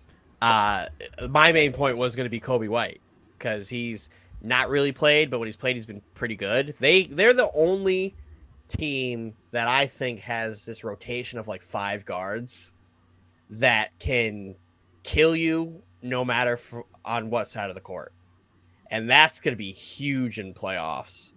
Huge when they get into a matchup where they can just keep going deep into their bench and rotate and give DeRozan a break and bring in Caruso, Lonzo, Kobe, and just keep swapping it out. And then, like, the one part of it's Vucevic. Vucevic has been fantastic. He's been fantastic. He's been Orlando Vucevic through and through. He's going to kill bigs. He's going to kill everyone when it comes to playoffs because he's one of the few people on that team who actually has playoff experience. Because that's the only knock. Those guys really don't have playoff experience. But I think they're a great team. I think they're going to roll through. They're definitely not really a sleeper. They're going to compete. I think they'll make noise. They'll win a first round, and they could be there in the ECF depending on their matchup. But it all depends on who they face and if they can stay consistent and healthy. Okay. James. Good team. And I hate to say that because personally I lost a $20 bet prior to the team turning out to what they are now because I have a coworker that bet me that the Bulls will not make the playoffs, and then the next day they traded and got LaMelo and DeRozan the next day. Lonzo and DeRozan the next day. So I immediately lost that bet. Immediately lost that bet. But they are a good team, man. They are a good team. Yeah, Vucevic, man. He is definitely playing up par. If that team can stay healthy, we all know injuries is part of the game. But if they can stay healthy, I don't see why they can't make it to almost like semifinals, almost finals in the East Coast. Good team. We'll see. They're a good team. We're gonna move right along quick. We're gonna blow through this quick. Damn, I don't just get want a to touch on it. Are you gonna say anything other than good team? Yes, they're a good team. Okay. All right. MLB Hot Stove. Just want to touch on this because baseball has been going. They're throwing out. They're printing money over there in Major League Baseball Can right we now. put Corey Seager? Yeah, and the New York team is spending all the money in the world, and it's not the ones we want. Can someone explain why they're giving Corey Seager that much money when he's not consistent? Because if he is consistent, if he stays healthy, he's a bad man. Is he a $325 million bad man? He might be. He might be. Yeah, I mean, just the going rate right now. You know what I'm saying? Like the going rate price right now. You pay. And the Mets and all these other teams right now let's talk about the Mets. So do the Mets legitimately have a World Series contender? Who's their manager? They signed Marte. I don't know who their manager is. Because they fired their manager, right? He's the Yankees' third base coach now. Yeah. I think which is hilarious that they fired him and then spent all his money, but I think lineup wise, they got it. They got a puncher's chance. But last year I thought they had a lot of talent on their roster too. And they still couldn't put it together. But between Alonso I just and wanna know Lindor and Marte and all these guys, like, and then they got Max Scherzer along there with DeGrom. That's what I want to know was who's beating Scherzer and DeGrom in twice in a week. That's massive. That's crazy. He's one of the best pitchers. They have two of the best pitchers in baseball. No, they have pretty the much best pitcher in baseball. They have the best pitcher in baseball, and then one of the best. Have the third or fourth best pitcher in baseball. Yeah, like that's a wild on the same team. The only thing I would have liked to see is if they would have been able to have Syndergaard stay if he was healthy. If Syndergaard stays, yeah, I'm giving him the trophy. Oh, because what a rotation that is. That's unbelievable. But they have no bullpen. They have none. no bullpen. None, and they're dishing out all this money like they're Steinbrenner and in pick your era of Yankees free agency. Yeah, I think if I'm the Mets, I would have liked, I think if I'm a Mets fan, I'm super happy. I think it's really a great thing to see them spend, and like they have no choice. Cohen's finally making his promise come true, spending that money. But if you're a Mets fan too, you're looking at that infield and you're like, not sure. I mean, Alonso's there, but right now their starting second baseman is Robinson Cano. It'll be Lindor. Yeah, but they probably would try to shift Lindor right now because of, I don't know, playing shortstop. There's a hole there, but I mean, the Mets, they can add a little bit more. They need bullpen help, like Mike said. Their bullpen is terrible. I mean, where do you do it, Conforto? Conforto is good when he's good, but he's also kind of like at the same time. I think they've definitely got a lot better. I mean, that's how big of an addition Max Scherzer is. Not so. I mean, we know how good of a pitcher he is, but the guy's a maniac in the clubhouse. Like, if you think all the funny stuff talking about rats and arguing about rats, and that's not happening with Max Scherzer in the clubhouse. All the funny business, all the foolishness, that stuff stops. And I think that's what the Mets need. They need a leader who is going to literally say, get in people's faces and be like, listen, like, get your shit done or get the fuck out. You know what I'm saying? Like, and Alonso hasn't been that guy, and they hope that he be that guy, but Pete Alonso is like a gentle giant right now. He just mashes and has a great time. I don't know if that's the Florida in him. I don't know if that's because that's where he played ball, college ball. But Max Scherzer is a maniac, man, and he's coming to win every game, whether he's pitching or not. So good pickup by the Mets. It's such a nice thing to see the Mets actually spend money because we all know the Wilpons just weren't doing it. So Stevie Cohen doing his best Steinbrenner impression is a wonderful thing to see. No matter if it's the Yankees or the Mets, if New York is spending money and getting involved, that's always a great thing. I'm just waiting for the Yankees to do something. Because I said it, 3 weeks ago? I was like, Carlos Correa, future Yankee, and it's looking like that may be the thing. Jose Peraza, aren't you happy? He signed a minor league deal. Fantastic. Championship acquired. Fantastic. Great job. Great job, Cashman. The Yankees are a disgrace right now, man. I don't care what anyone tells me.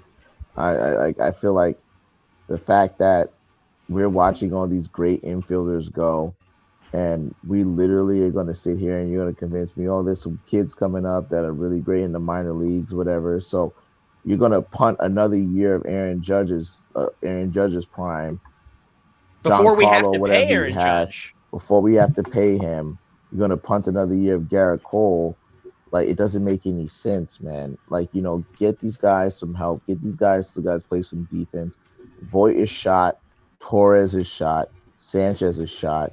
Frazier's gone. Like, you can't rely on Aaron Hicks. I don't know what's going on with that. Luckily, Severino looked like he was pretty good, but still, we haven't seen him go. We don't know. But Sevy's been dead for like 3 years. Yeah.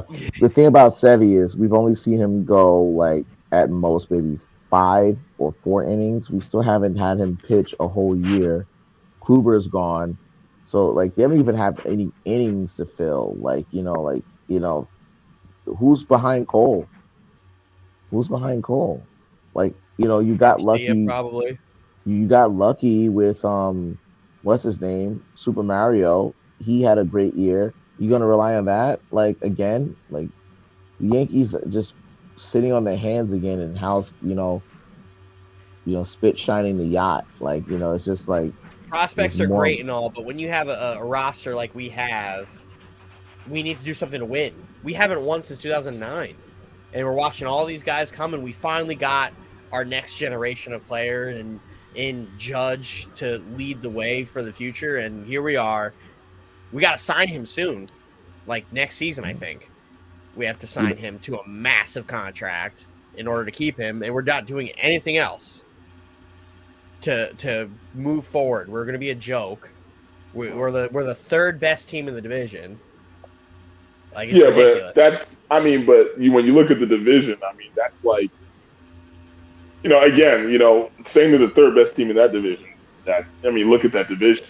We're the Yankees, and we had all this talent, and we still couldn't do anything. And we're not making any moves to address areas of need. And it's one thing to be like, oh, we're the third best team in that division, but it could be miles apart. Like, we didn't win our playoff game. Miles apart. But we're slowly. We didn't win our playoff game because our ace just didn't pitch well. Like, he just shit the bed. He just completely shit the bed. So if you're telling me that Cole's going to do that every time in the playoffs, then yeah, we're in trouble. But Cole, everything in the last two seasons, has done this thing where he's either on and unbelievable, or he's terrible and he's getting shellacked. You know what helps though? He's getting paid too much to be doing that. You know what helps when you're Cy Young when you're like Cy Young winning pitchers having a hard time or whatever, when you can have the reigning AL Cy Young as his number 2 and not lose him to the Seattle Mariners. Not let him get signed to a 7-year deal for $125 million to the Seattle Mariners. You're telling me the Yankees can't outbid for the reigning AL Cy Young? We're the fucking Yankees. Seriously? I don't get it. I mean, I do get it because I do know why this is happening. But it's just for me growing up as a Yankee fan, it just sucks because it's Hal's money. This is all just Hal trying to maximize profit, and it's just him just trying to suck as much money as he can. He doesn't care about winning. He's perfectly fine with trying out the roster that we had the last few years and the roster that he's going to have right now because he realizes, oh, wait, unlike my dad, who was just crazy about winning championships and he had to make sure he looked good around all the other. He cared. I don't care. I don't need to worry about that. I'm not my dad. Like, I can just sit here and gross $900 million and have a payroll of $200 million. The Yankees have like their payrolls it's like 25% of their gross revenue. Other teams have like an average of like 50 or something like that across the league. Why isn't the Yankees, who's grossing almost more than $1 billion every year, why do they feel like it's not necessary? You're already 200 million, whatever it is. If you feel like you have the second or third highest payroll, there's no threshold. Be the highest payroll. You're already going to end up paying the tax. Who cares? You know what I'm saying? The Dodgers don't care. They won a championship. You know what I'm saying? The Red Sox don't care. No one cares, but no one cares but the Yankees, and it's weird. It's so weird why they care so much. Because when the Yankees don't win, then it's the Yankees have the highest payroll. Why aren't y'all winning? That's why the Yankees care. There is a pitcher still available that I would absolutely love to have on our roster, but I don't think he has any interest in playing for us. And it's my guy, Marcus Stroman.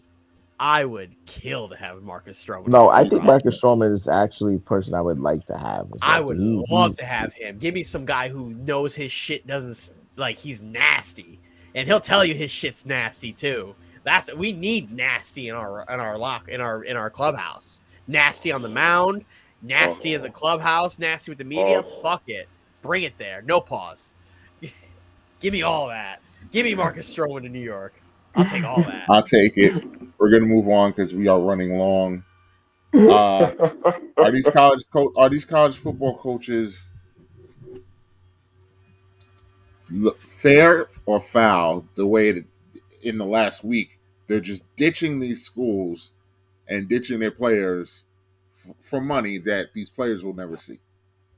Fair. I may be getting the broad end of this on this one, but I think it's fair because the organization can cut their losses at any point and do it as they wish.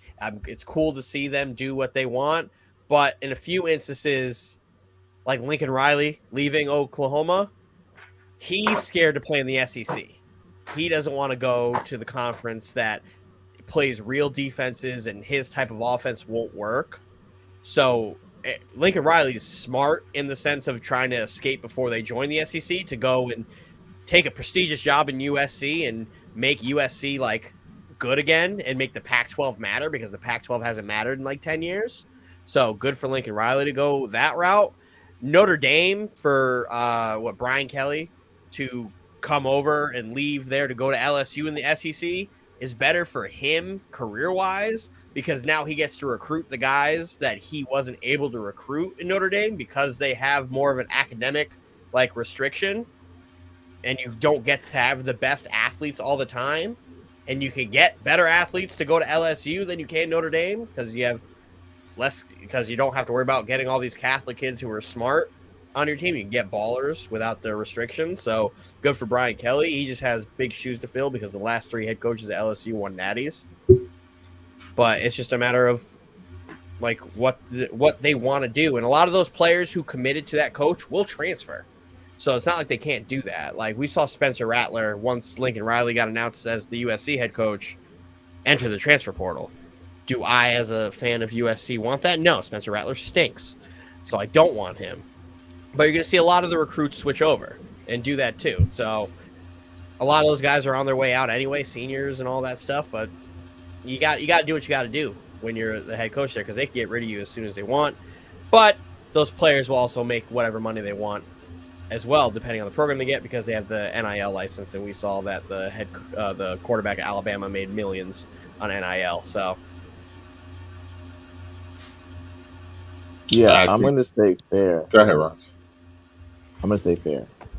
It's fair because of all the changes that the NCAA has done, especially with the transfer portal and also letting the kids get a chance to make money or monetize their image.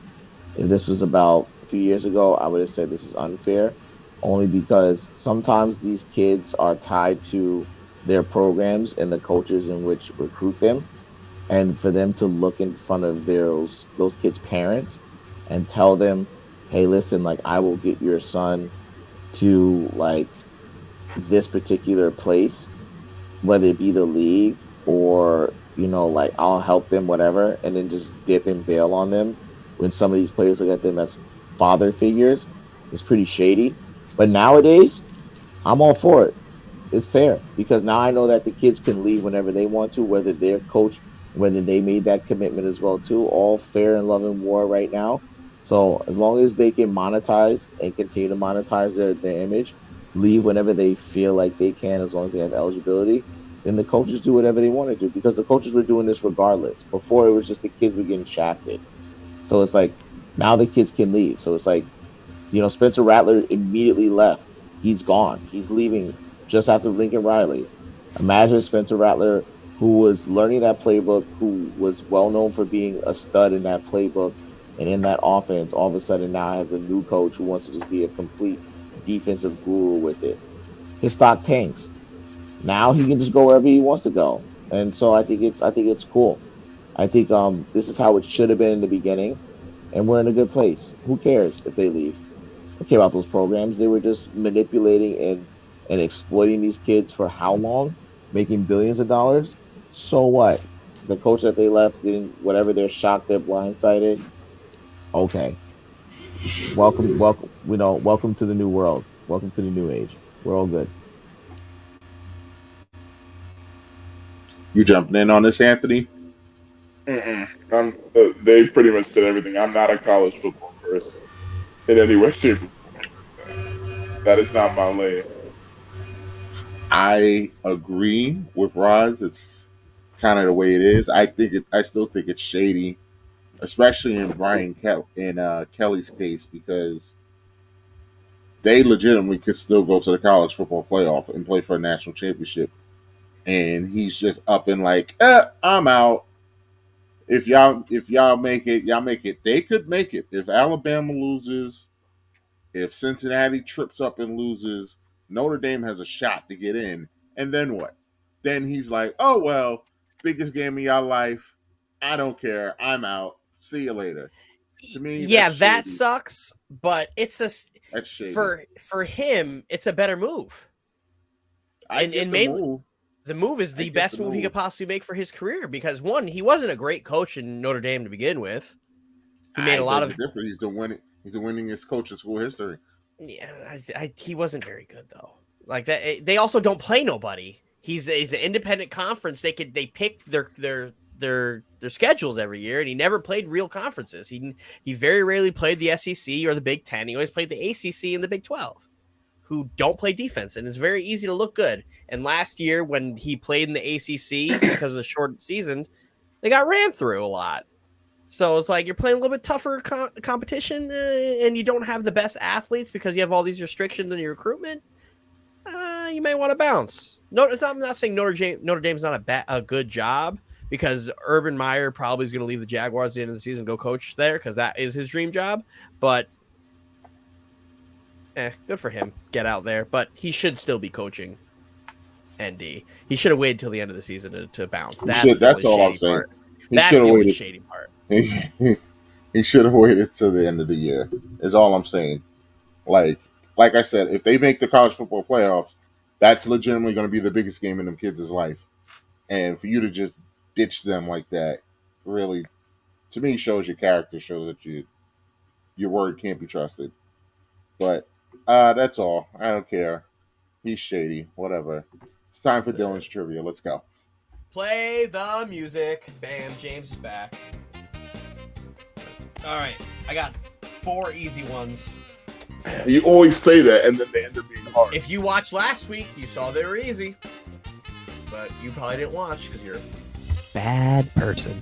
All right, James and Roz, Mike and Anthony. Mike and Anthony, you guys are first. What NBA team won the very first NBA game in 1946?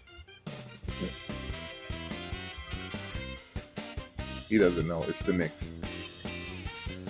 Correct. Anthony looked at me. He was like, "What?" I was waiting for Mike to answer. All right. For James and Roz, who is the youngest player to record a triple-double?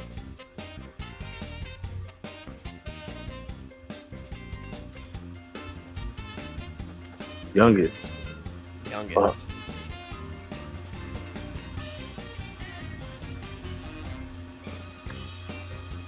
Yeah. 20 seconds. It's right there. It's right there, but it's not there. No, it's there. 10 seconds. I want to say 5, this 4. job. We'll do Melo. That's your final answer, Melo? Yeah, incorrect. LaMelo. Mike and Anthony, do you have? It's not LaMelo. It is not. Yeah.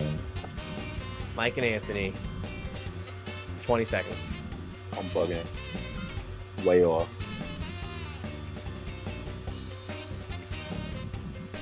Uh, 10 seconds. Why not? Anthony's clearly stumped. I'm gonna just go for it because why not? Wait. Go ahead. You gotta give me an answer right now. Cade Cunningham? He hasn't recorded triple-double yet. So, Mike, LeBron James. Incorrect. It was LeBron James until this player on the Dallas Mavericks got it, Luka Doncic. Wait, how old was he? Luka, he was younger by LeBron by like 40 days. Days. By like 40 days. Wait, how old was he though? 19. Wow. All right. Mike and Anthony. What is the only team in NFL history to never host or play in a Super Bowl? The Detroit Lions. Just sit this out, Anthony. Just sit this out. Incorrect. Ooh. The Lions have never been to the Super Bowl. Wait, Dylan, I also said host. Detroit hosted a Super Bowl.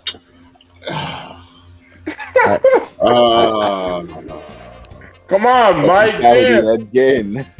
I had the answer, Mike. Jeez. What's the answer, Anthony? Please tell me what the answer is. It's not our turn. What's the answer?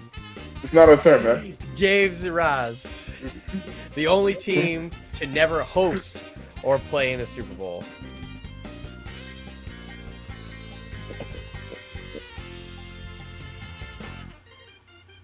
Just like Raj just said, I don't watch NFL, so I don't know. The Oilers.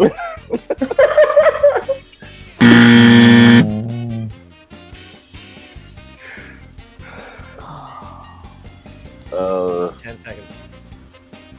So play and host, you said, right? Or host. The Jacksonville Jaguars. Correct. The Cleveland Browns. I was going to say Cleveland Browns. Wait, Jacksonville won a championship? Jacksonville, I think, is hosted Jacksonville has hosted the Super Bowl. Oh, They yeah. hosted the one that the Colts first won. Wait, I have a challenge though. I think LaMelo Ball actually is the youngest player to ever record a triple double. Yeah, I don't think it was Luka Doncic, man. I think LaMelo actually ended up at age 19, beating him by days.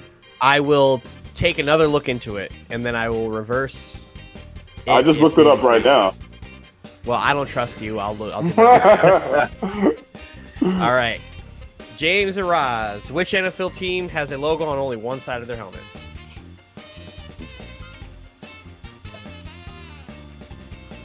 This is a lopsided because Raz is on the island when you talk to NFL talk. How long has this been a thing? Forever. See, Mike's getting mad because he knows it. I know it too, man. I'm getting mad. You do not. Don't. 10 seconds. Anthony, you're like full of shit. Really can't. I swear, it's just. Oh. 5, 4, God, I know this, man. 3, 2, The 1. Steelers. Yes! Yes! Right? Get the fuck out of here! Wow. Yo. Wow! Wow. Yeah, ding! You give them the easy question. Bing bong. Wow! Wow. Mike was ready. He Mike pissed. was ready. Oh, I don't know. He looked at that shit. God. He was looking at that shit. My God. I don't know. He looked that shit up. I didn't look up a damn thing. My hands were here.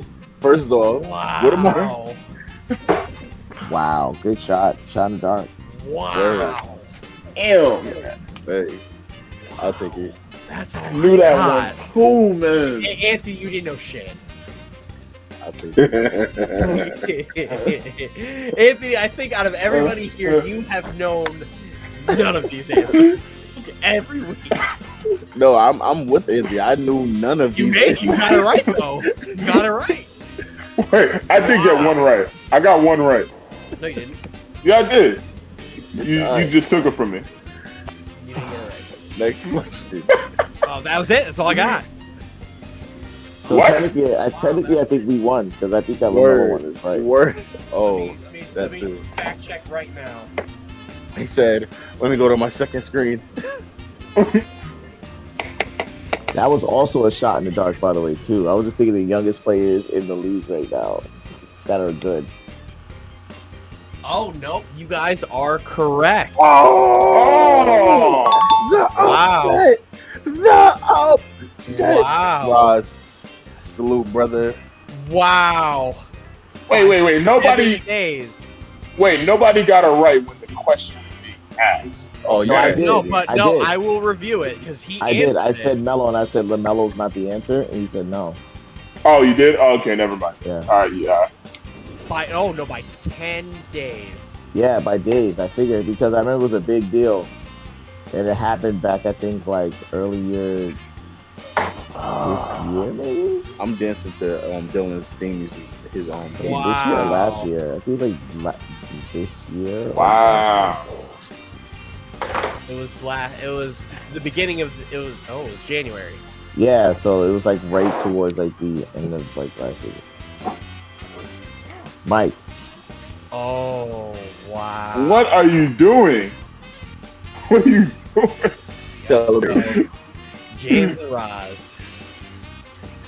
James and Roz. At least I know I've been triumphant in this trivia at least one time. It's all right. Put my nephew down. This is twice for me. I've been triumphant twice. I'm slacking. I've only gotten 3 questions right. I need a lot. You've never gotten a single question right. Not one. Not one. I've kept track of all the ones I got right. I edit this thing. Huh? I edit You this haven't got one.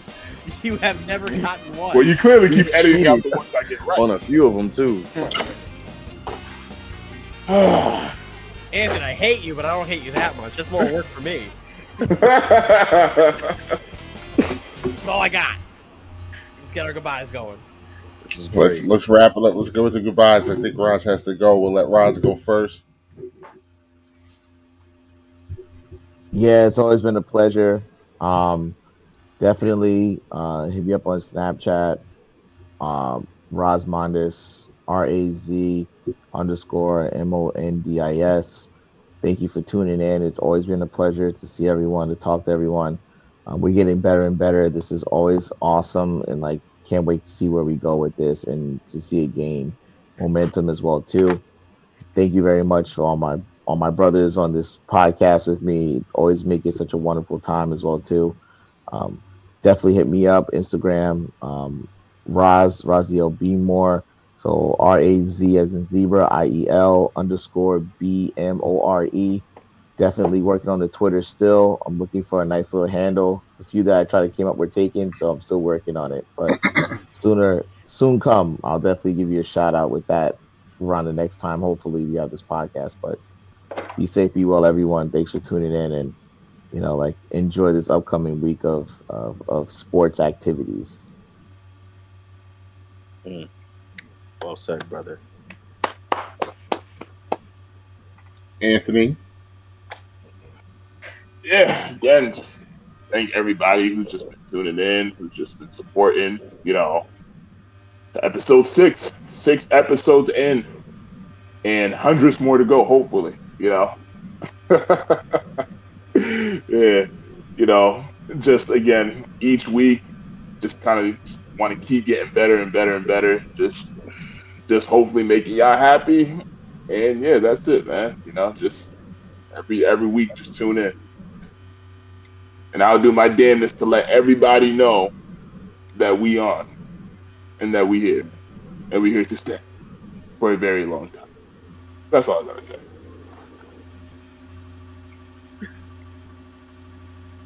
Dylan, James, either one. I'll go. Shout out to all the listeners, all platforms, podcast, audio, YouTube video. Appreciate you all. Shout out to the Jets. Shout out to the Nets. Shout out to my guy Keith McPherson from Talking Nets podcast and WFAN. I met him on Saturday at Barclays.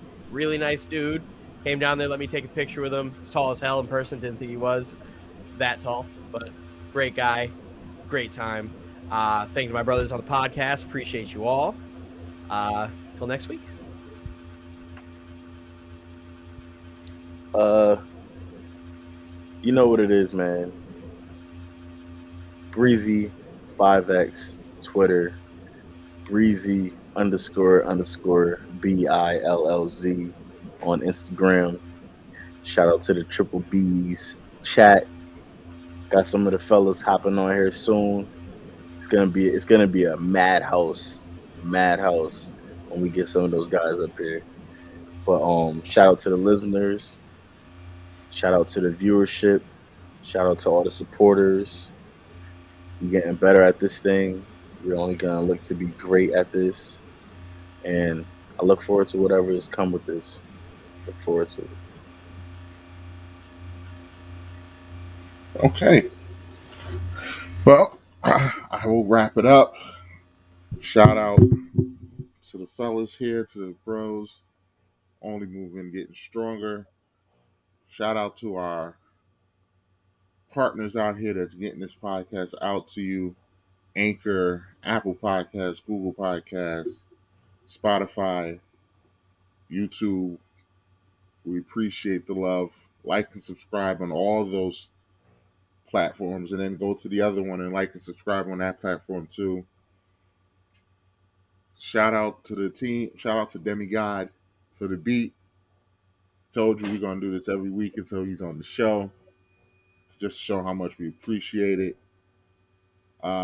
Yeah, on the socials, IAM_MBJ on all the socials.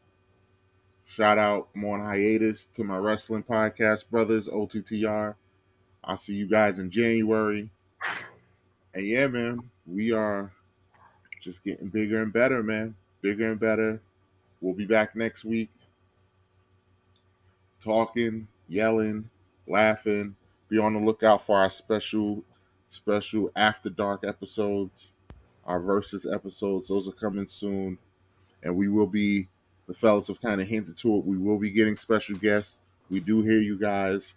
We will be having people on to come argue and chop it up with the fellas. It's coming. Give us some time. It's coming. And with that, we'll be back, hopefully better than ever. And with that, I say good day. Speak on it. I just want to say before you end it, man, is that they just said something about the explanation for the foul with Julius Randle from the referee. He said, they said because certain contact doesn't affect me like it affects other players because I'm stronger. They missed the call. Mm-hmm. And that's what I saw earlier. Speak on it. Speak on that. Speak on it, because that sounds like bullshit to me. That was crazy. Sounds like bullshit to me. Crazy explanation, but it was a foul, but that's a crazy explanation. But speak like on I said, wasn't a foul. Bing bong. Bing bong.